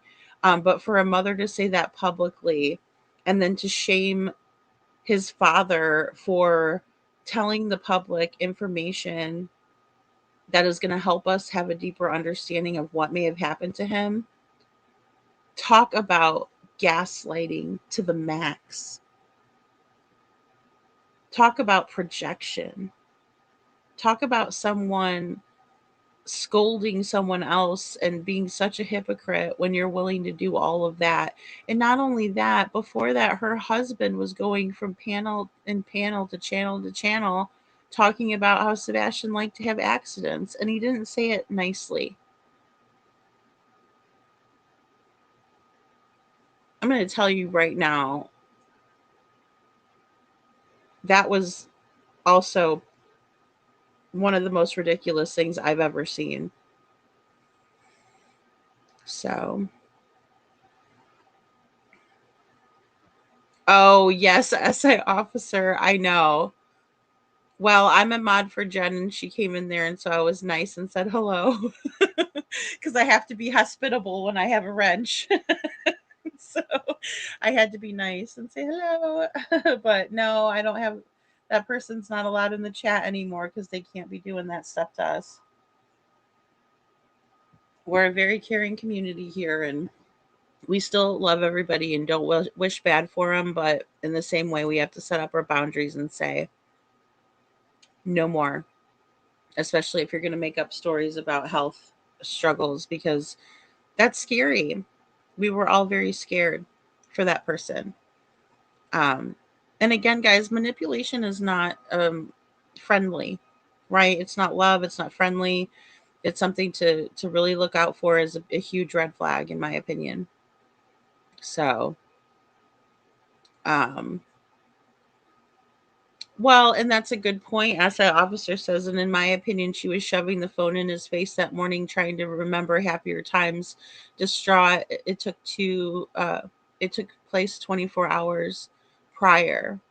And let's not forget all the stupid games he would play as a drunken fool with the voice changers and the nonsense. He thought it was all a big joke. Still does. Yeah, with his grin so snidely, and yes, as that officer, that's such a good point. So, going back to all of that, he was absolutely doing silly things. And when he called Clue and pretended to be Sling Blade, and he's like, why are they thinking the parents are guilty? Like, that's very telling. I would like one of you bigwigs out there with their psychology degrees, right? Or whatever you got, body language, whatever. I want you to take those statements that he and his behavior there, and I want you to psychoanalyze it, or do your magic, whatever you do. And I want you to come back on here and tell us about it. And I'll review it. Because I'm here to tell you, I don't even know what that was, SI officer. Like, again, who do you think you are? Doing this and this child's case, and this is your stepson. Voice changers. No, I knew what you meant, SI officer. Yeah. He would call in to different podcasts and use a voice changer, or he would disguise his voice and do like an accent. Well, hello, what do you think about the parents? I can't even do it. It was so stupid. You know? Valley Gale says, in my opinion, if she heard a loud thud on a carpeted floor on the same floor and ignore it, it's nuts. And my lord, did he not have a doorknob? Right. Would love to know, in my opinion, gross. Well, and, Seth let us know that they did take the doorknob off. I mean, not the entire door, just the knob.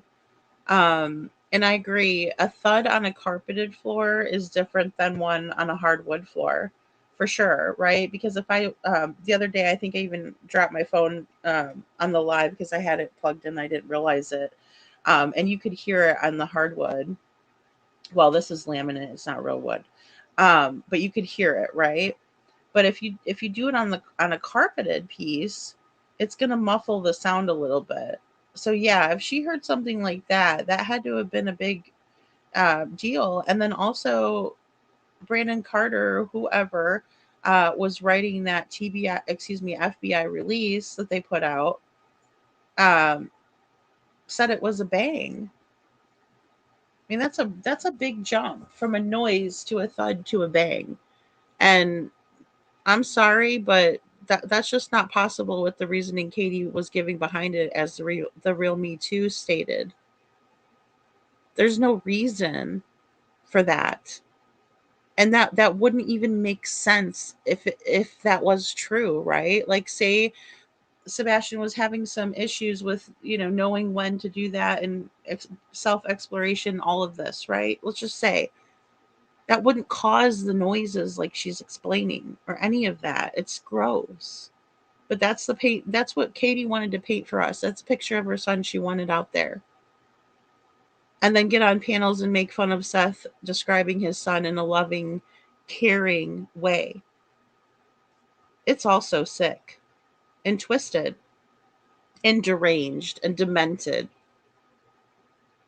Sebastian is smarter than they are, and CP was just jealous of his intelligence. I think so too, Jen. I'm right there with you. And they obviously made it seem Sebastian wasn't high functioning. Shiny pennies and paper clips. Yeah, runs with scissors. That's a good point. So Katie did admit that in the 1 year when Chris wasn't with her and everything. Actually, no, I think he was with her on that interview. Yeah, excuse me, I misspoke.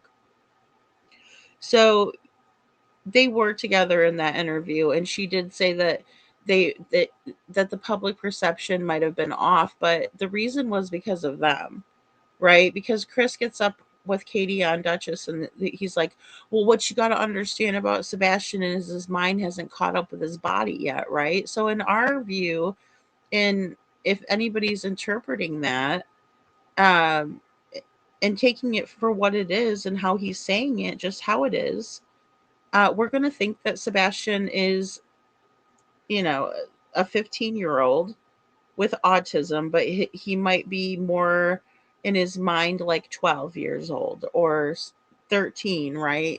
He might be a little bit delayed. It could be emotionally, it could be, uh, you know, intellectually. But they never explained Sebastian for the person that Sebastian is. And anytime that they would be expected to do that, they would do this weird thing about tofu and food and star fruit and all this weird shit that doesn't really matter. Yeah, it's nice to know what his favorites are in case somebody might have them somewhere, and that would be a good indication that they're buying something that Sebastian would like. And sometimes that can be a clue. But when they're saying things like Sebastian's always looking on the ground for shiny pennies and paper clips, we're maybe thinking that he's in a whole nother world altogether, right? Because that's very elementary compared to where he was, you know, where he actually was. So, but yeah, in the beginning, they were definitely doing that. And their behavior does, it speaks volumes. Yeah, people call Sebastian's case Summerwell's 2.0, runs with scissors, they do.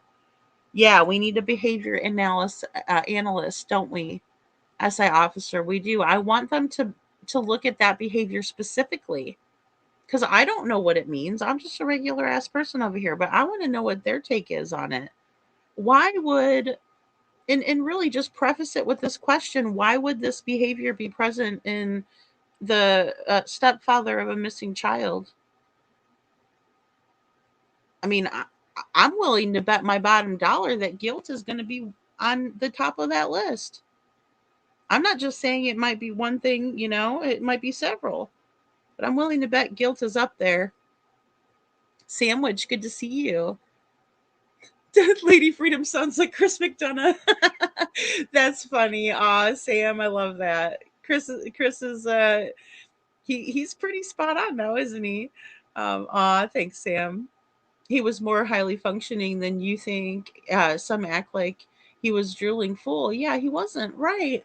Yeah, and the thing is that when we look at Sebastian in the Texas Roadhouse video, I just see a regular kid. I really do. I see a regular kid, and as his teachers explained it, you can't even tell that he has autism spectrum disorder, right? Or even like ADHD, I couldn't even tell, right? But those things are uh, disorders that you can't really tell by looking at a person, right? So that's understandable, right, in and of itself there. But, you know, they absolutely made it seem like Sebastian couldn't get on and take care of himself. Well, we heard about the pull-ups very early on, and many of us would make the assumption that he was not high functioning if he was having to wear those at 15. But then we hear the real reason that he was probably wearing them. And we also hear from Katie that there was regression periods. And that can be indicative of someone who has had trauma from SA as well, which we know Sebastian did experience that. But where was the help? And then we would hear that Seth would have to go in and be like, hey, I don't think my child's getting adequate help, stirring the pot. And then, of course, you know, the professionals are probably like, oh, I'm offended, whatever. Well, do better, you know. There's nothing wrong with changing over too. I mean, that goes for anybody or your kids. I mean, if the person's not doing what's needed, or you know they're not aware of it, they have to become aware of it. And you know, there's no sense in staying with a counselor that's not helping. Yeah, Valley Gale says, okay, Sling Blade's so crazy. Wonder what Miss J Leno thinks of that. Oh, I mean, they really wrecked themselves, Valley Gal. And that's the thing, you know, in the beginning, I was trying so hard to just stay neutral, right? I really was. But then all of this stuff was coming out. And then when I saw that, I was like, oh, hell no. And to be honest, we didn't even know the half back then. We did not even know the half. And the more they would come out, the more it would make me understand that, again, something is just so wrong, you know. SI officer says, in my opinion, I believe Sebastian was running from them when they were going after him to punish him. He shut the door, possibly locked it, in my opinion, and they removed it. Oh, that's a good point, SI officer. Yeah, Janet, that's right. Just a bang, a thud.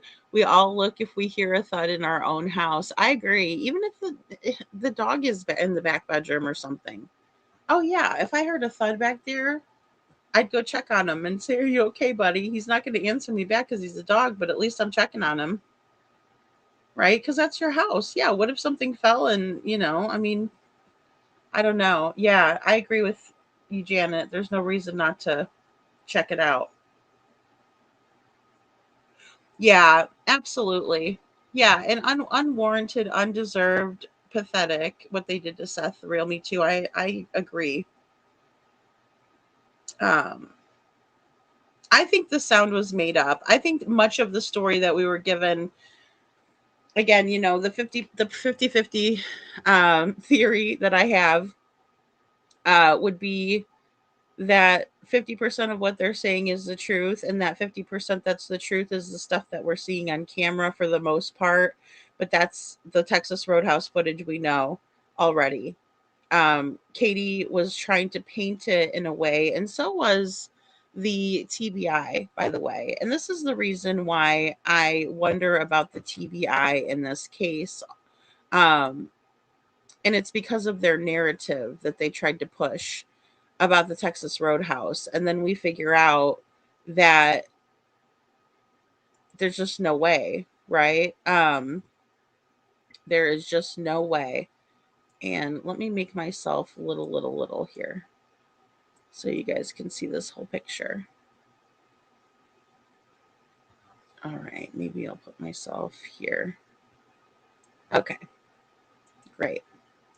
So yeah, so the TBI narrative was happy family, right? And that's what Katie's narrative was as well.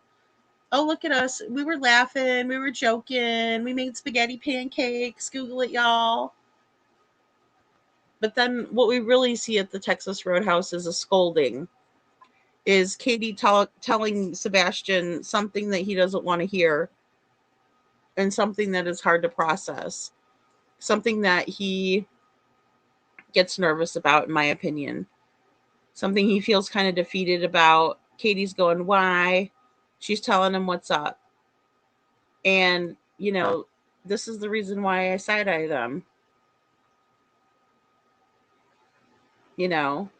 I can almost understand lying to the public to keep people from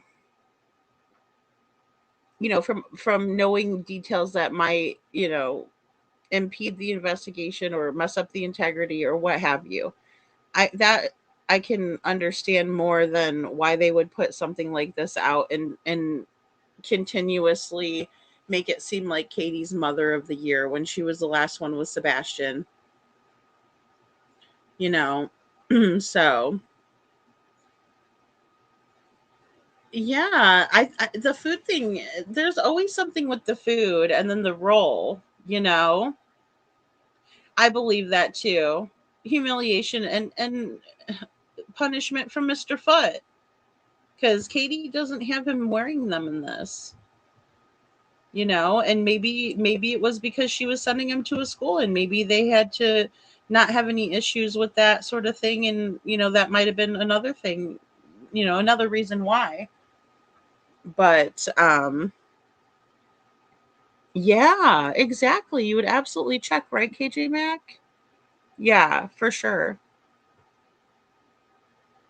Yeah, I think that her account of what happened from the time they were off camera until, even in the morning hours and how everything went down, I think that's all the 50% lies.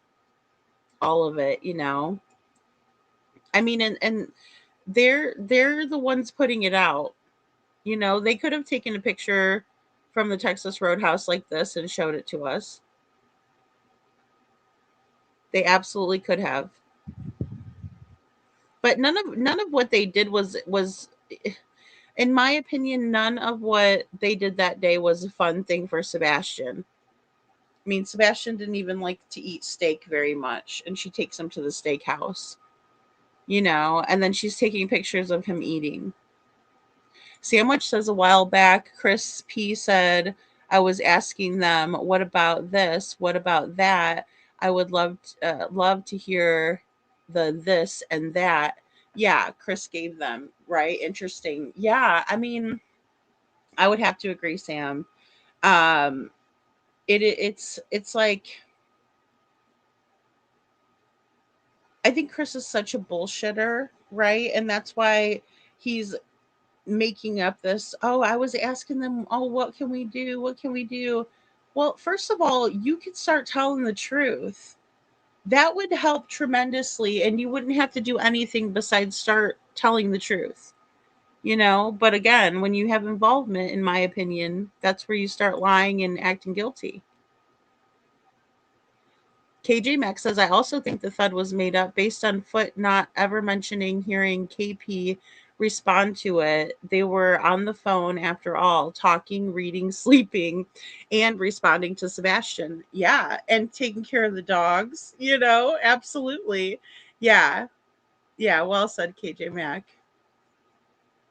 Yeah, something he's in fear of. Right, exactly. Yeah, 3 a.m. in the morning. What happened, Kate?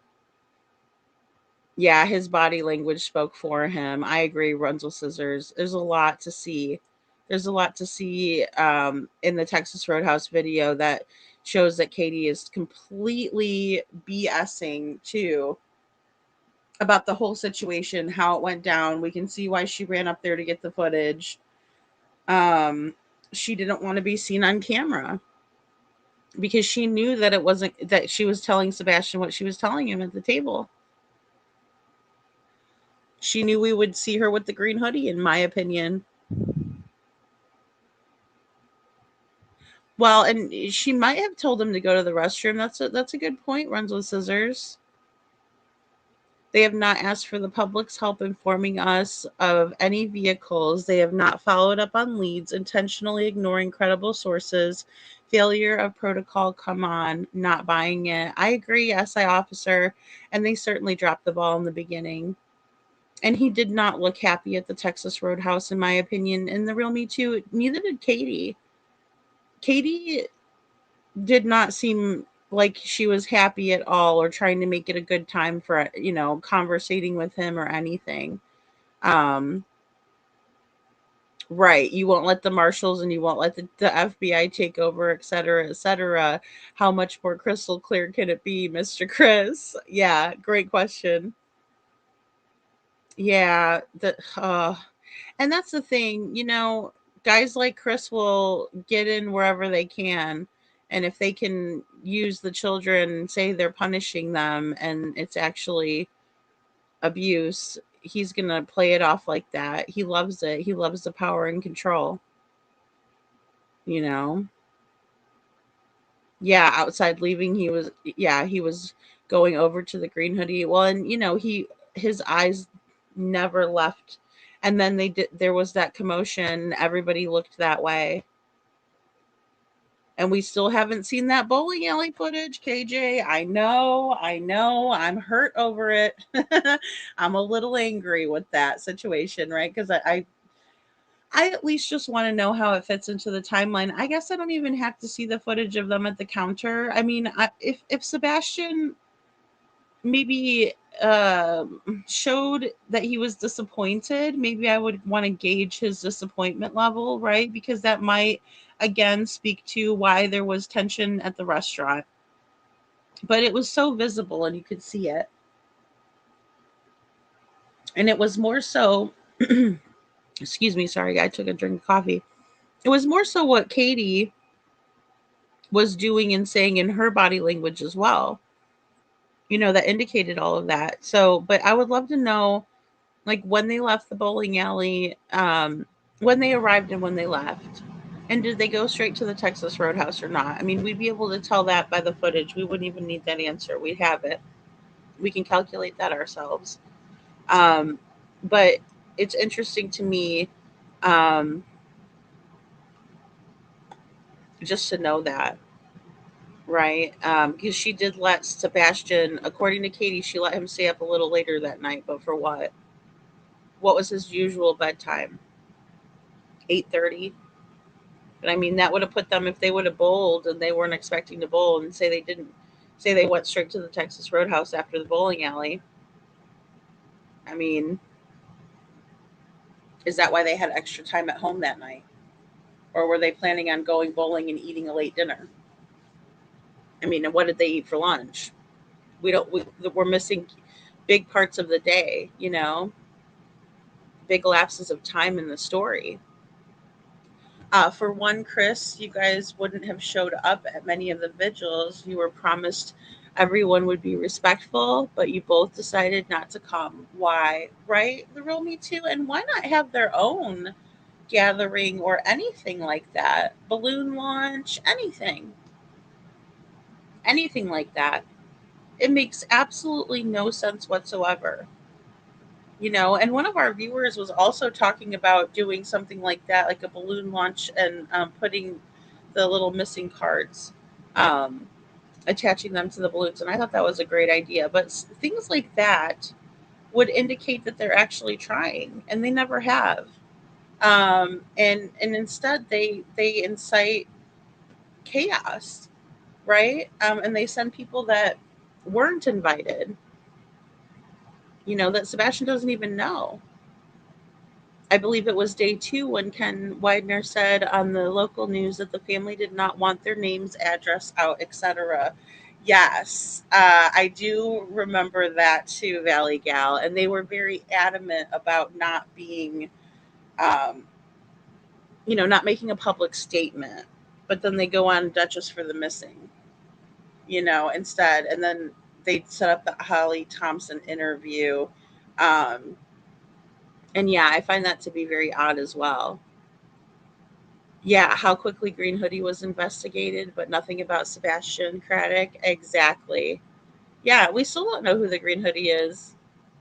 KP pushed him over towards the passenger side, and Sebastian knows who the Green Hoodie is, in my opinion. I think so too. She did push him over, right? He was going to start walking towards that direction, and she does. She redirects him. Yeah, absolutely runs with scissors, and that's a key moment in my opinion as well. No, not but neither one of them looked happy at all.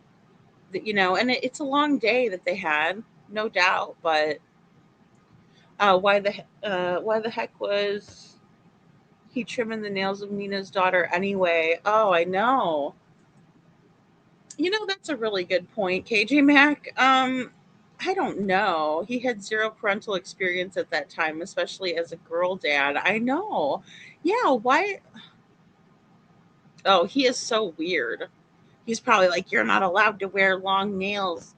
Ew, he's such a weirdo. That just gave me the heebie-jeebies, KJ Mac. That is so true, though. Hey, Holly. Uh, yeah. See, Valley Gal, did you feel that? Like, OMG, KJ agrees, so creepy. And then for him to like hit her because, ugh, blah. In my opinion, there's no bowling alley footage of their stories, so therefore nothing to show. In my opinion, it would show the truth. Yeah. Well, and I mean, I think that just knowing what time they left, because I want to know if they went straight from or what, you know? Um, yeah. And well, that's the thing, Janet. He's using Faith as a pawn. You know, there's a real estate term called chattel, and that's what they are, you know, treat people as property. Um, Sad. KP acted like a total snob. Cave. Oh, yeah, she did. She did. Kate Proudhoof. She did. And Sebastian was kind to the wait staff and everything. Katie acted like the damn Queen of Sheba. So the incident when she smacked or when he smacked the mouth and the braces made her mouth bleed had to do with the nail trimming. Yes. What was that? I'd pull away from him too. Exactly. And that's the thing, KJ. I mean, I can't believe it would escalate to something like that. What if he trimmed back too far and she pulled away because it hurt her? Wouldn't he go check her and say, "Oh, I'm sorry, hon, did I get you?" I mean, come on. And how old was she again? I can't remember how old she was, but why is he clipping her fingernails? She's not a baby. What a fucking weird. I'm sorry. What a weirdo. He did that. Well, this is the case. This is the deal. Dog the Bounty Hunter came into the chat and promised the bowling alley footage. KJ, that's the whole point of it. You're right. Yeah, it comes down to the principle. Seth has tried to be respectful and invite them. Yeah, I can't say Seth hasn't tried. Right. And I mean, and that's the thing that sucks is that people should come together for Sebastian. I know it's hard. It's not easy. It's not enjoyable. But it's not about them. It's about Sebastian. Yeah, thank you, the real me too. So I don't, Jen, I don't think it's Katie's mom, but I could be wrong. Does the green hoodie resemble Katie's mom? Oh yeah, she does. But she's resembled a couple of people. um, so that's what it's so hard to get an ID because I think the green hoodie's image was blurred before we received the footage, in my opinion. I've always seen it as he likes to infringe on people's space and personal boundaries. And, Holly, it's so funny because that's another thing that they were putting out onto Sebastian as being negative. Well, he doesn't understand people's personal space. Okay, well, then that's something that can be taught. We all have to, navigate social norms, right? Every day. Especially when shit goes trending all the time. No, I'm just kidding. But I mean, we do. We have to observe and read the room, right? We can't just go into, a board meeting and act crazy. It's not going to be well represented. Just like we don't go into, a heavy metal bar in, a business suit. It's the same thing. You got to read the environment, know where you're going and things. Um, that's normal to me that they're the problem with that, and that's what's crazy is they're projecting their issues onto Sebastian. Yeah, definitely, Holly. Well said. Yeah, we all know. We all know.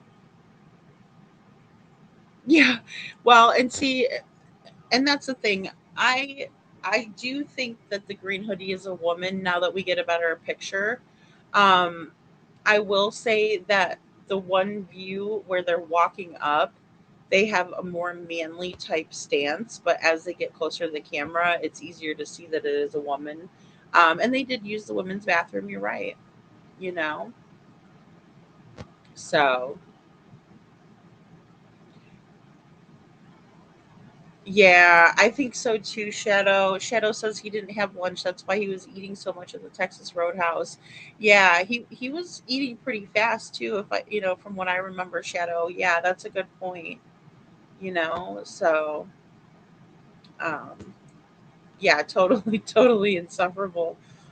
uh right, getting into another person's personal space is an ultimate power he holds over them. He does it because he can. Exactly, KJ Mack.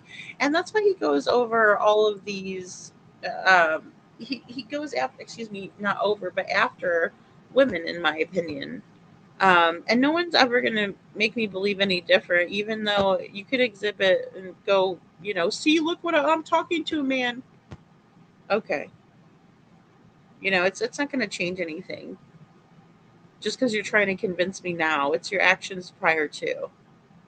Um, yeah, let her mom do it. Exactly. Or show her how to do it for herself.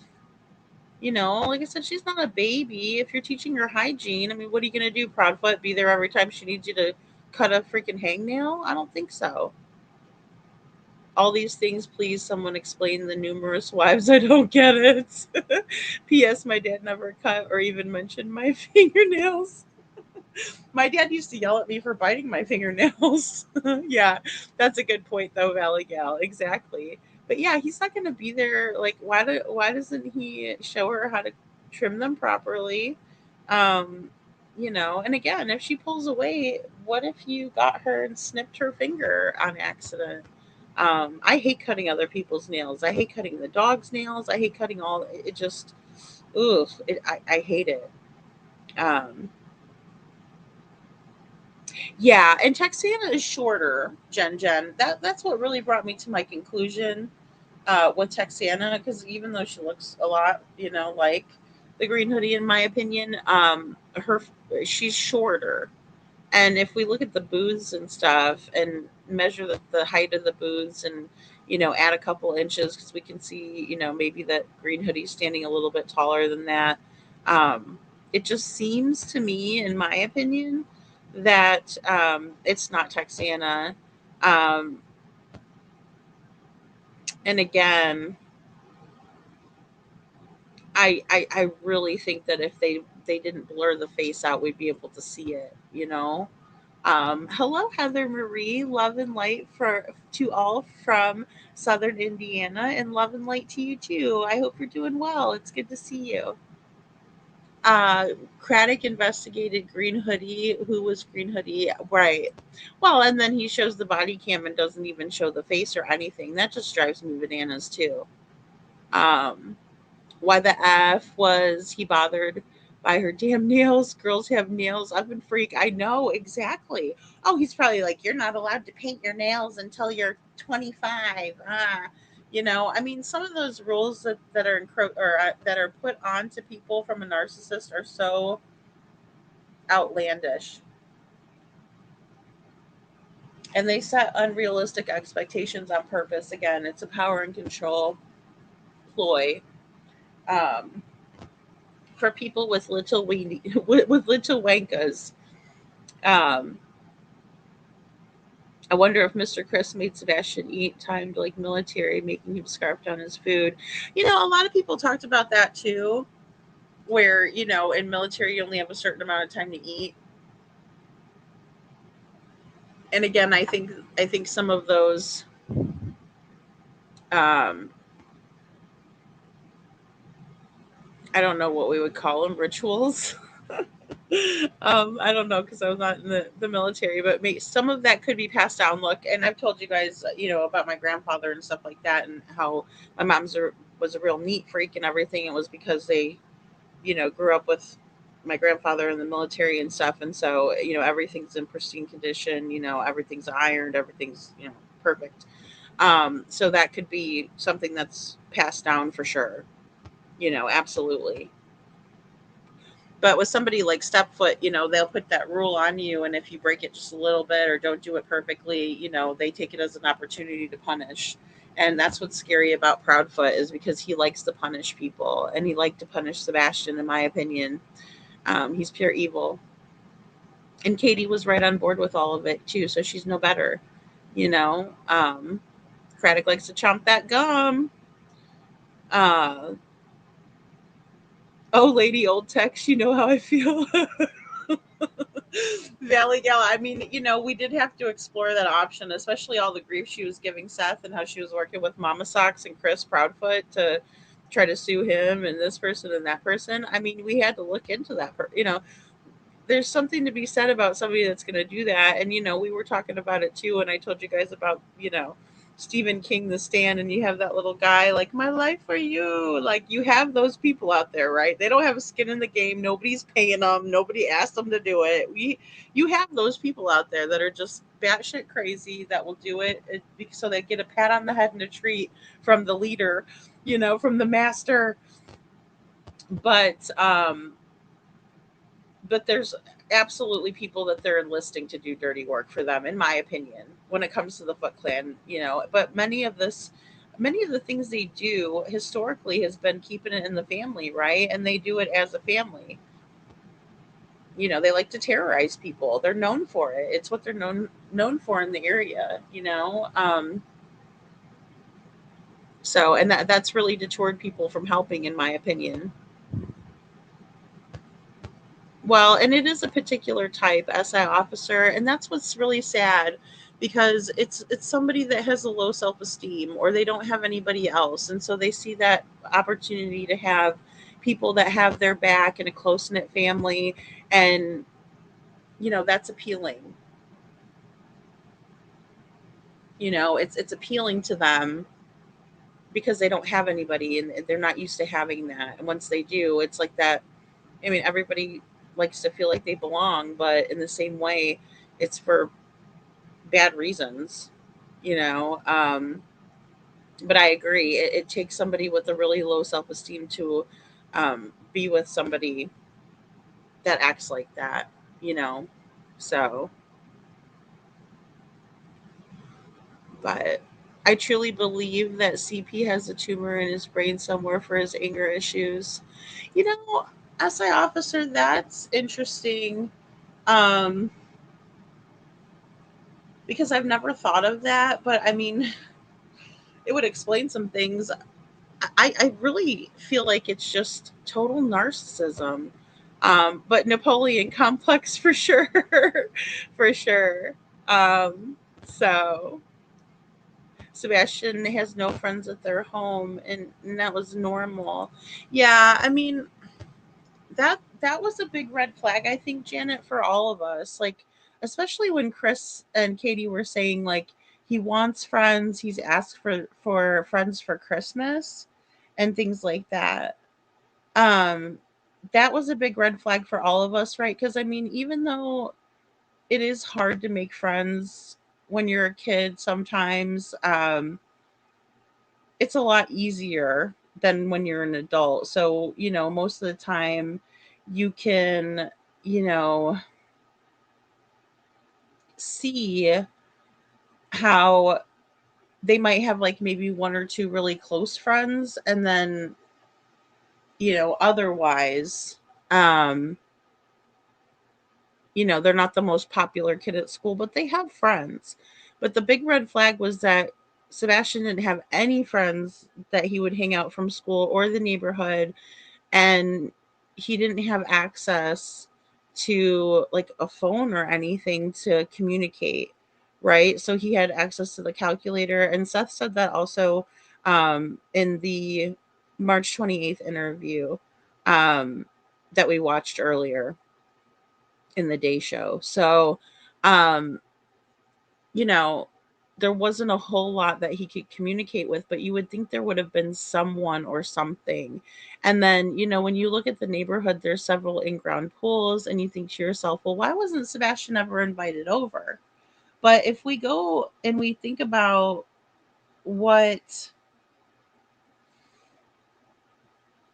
was being alleged by the neighbors and some of the things they were overhearing, I wouldn't want to send my child with special needs over to play with Sebastian, not because of Sebastian, but because of what was being said and how he was being demoralized and demeaned for having autism spectrum disorder. And you can't tell me that that's not what Chris was trying to call him that for, or that because he has the rare chromosome deletion. That's what Chris was saying about it.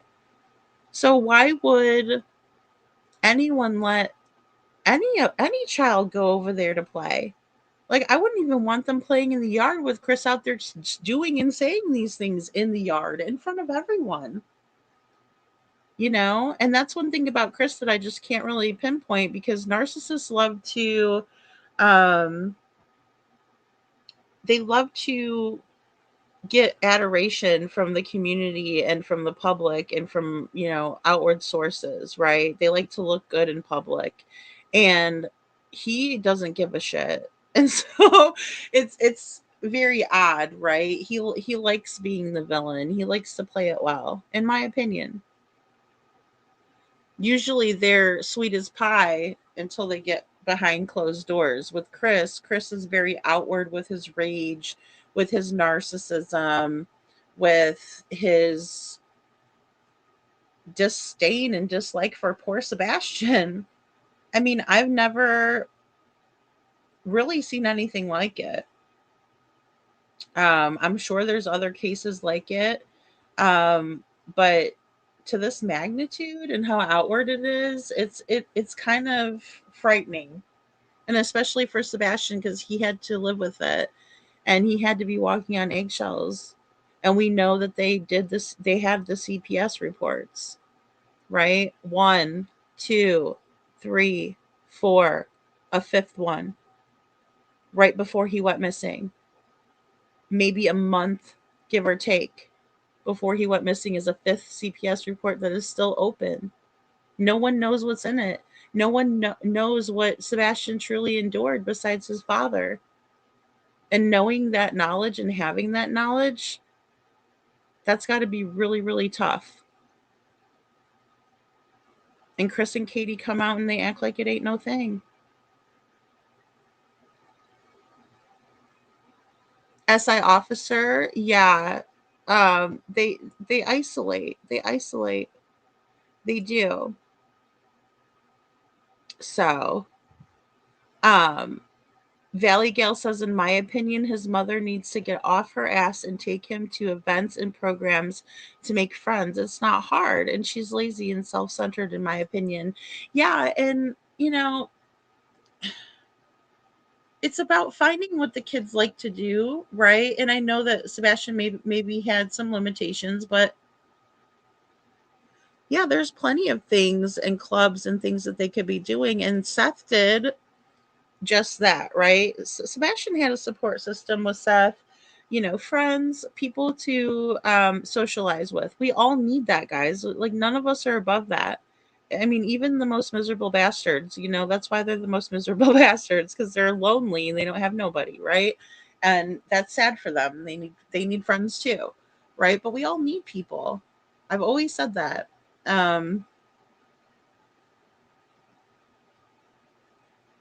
His definite his OP def disorder would cause the public display of anger.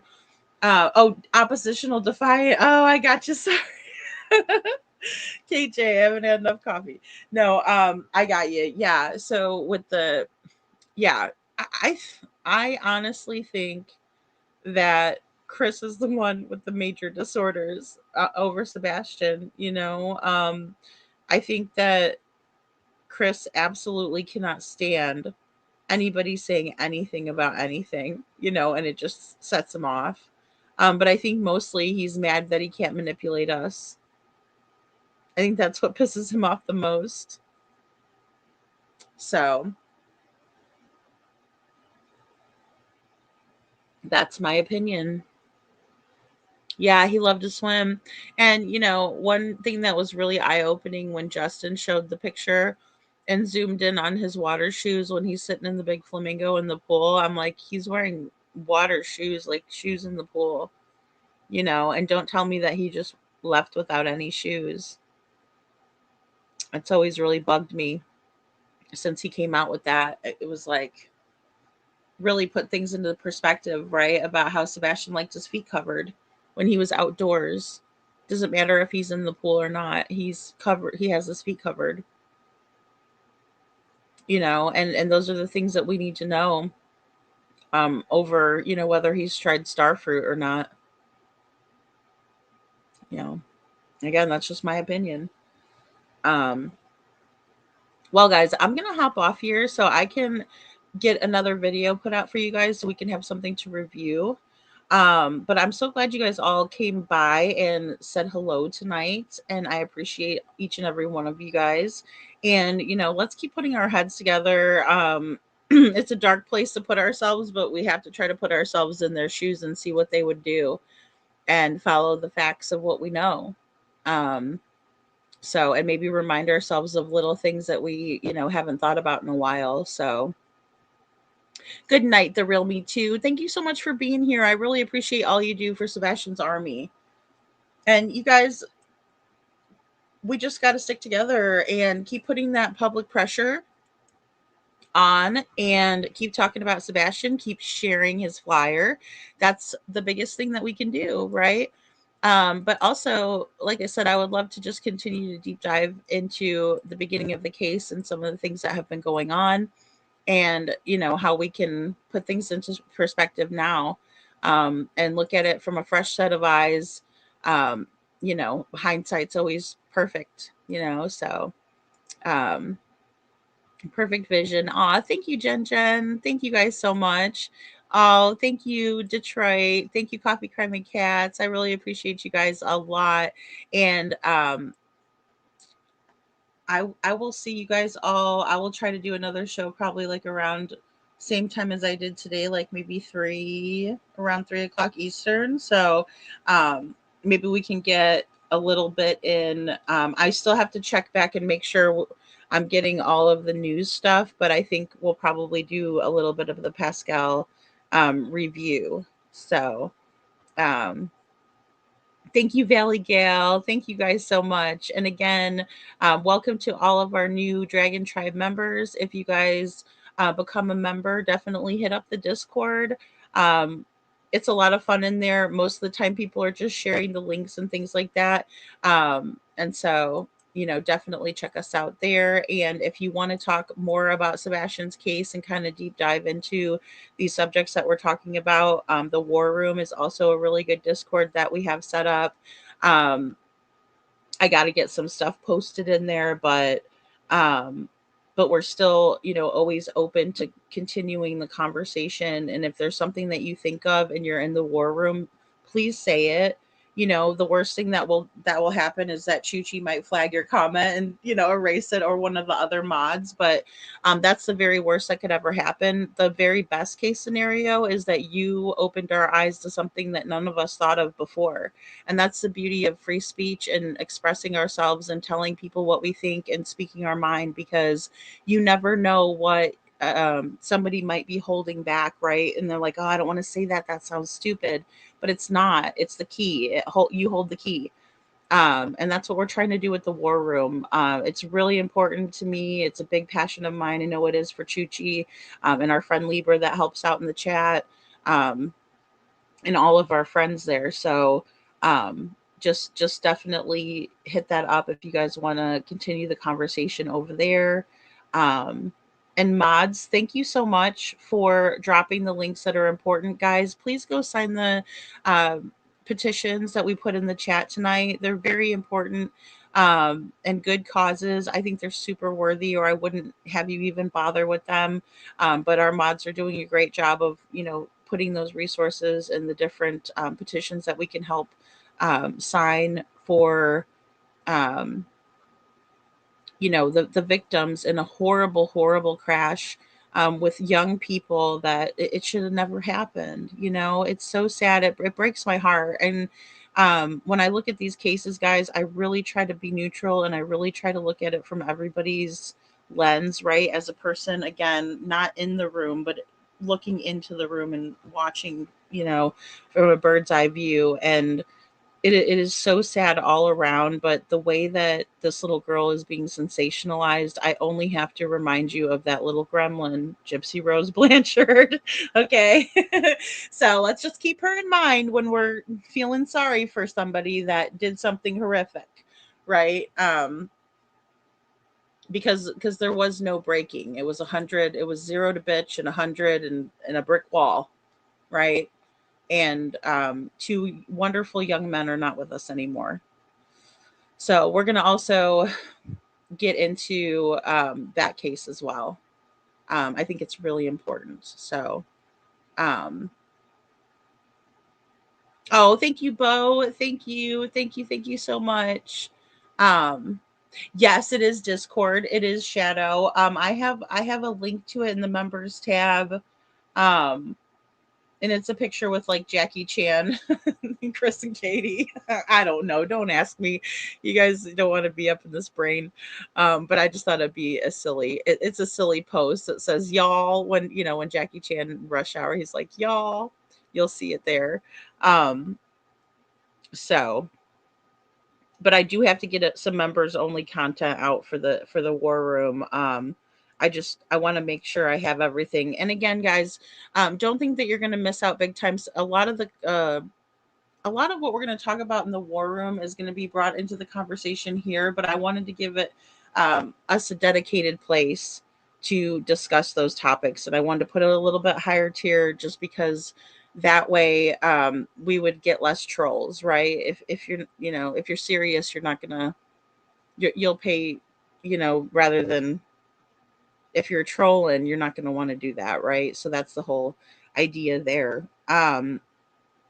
But I need to get some members only, and then I'll usually just like turn that over and share it out to everybody after the members have had a chance to look it over, discuss it, get some ideas from it, and then we'll always kind of review it over here. So, but it'll be always first released over there. So in the members tab. You're welcome, Shadow. And thank you guys so much. I appreciate each and every one of you. Like I said, you guys are awesome. We're just going to keep on growing the channel. And I'm just so happy to have you guys here. So, all right, guys. Well, you have a great rest of your night. And I will speak to you guys all next time.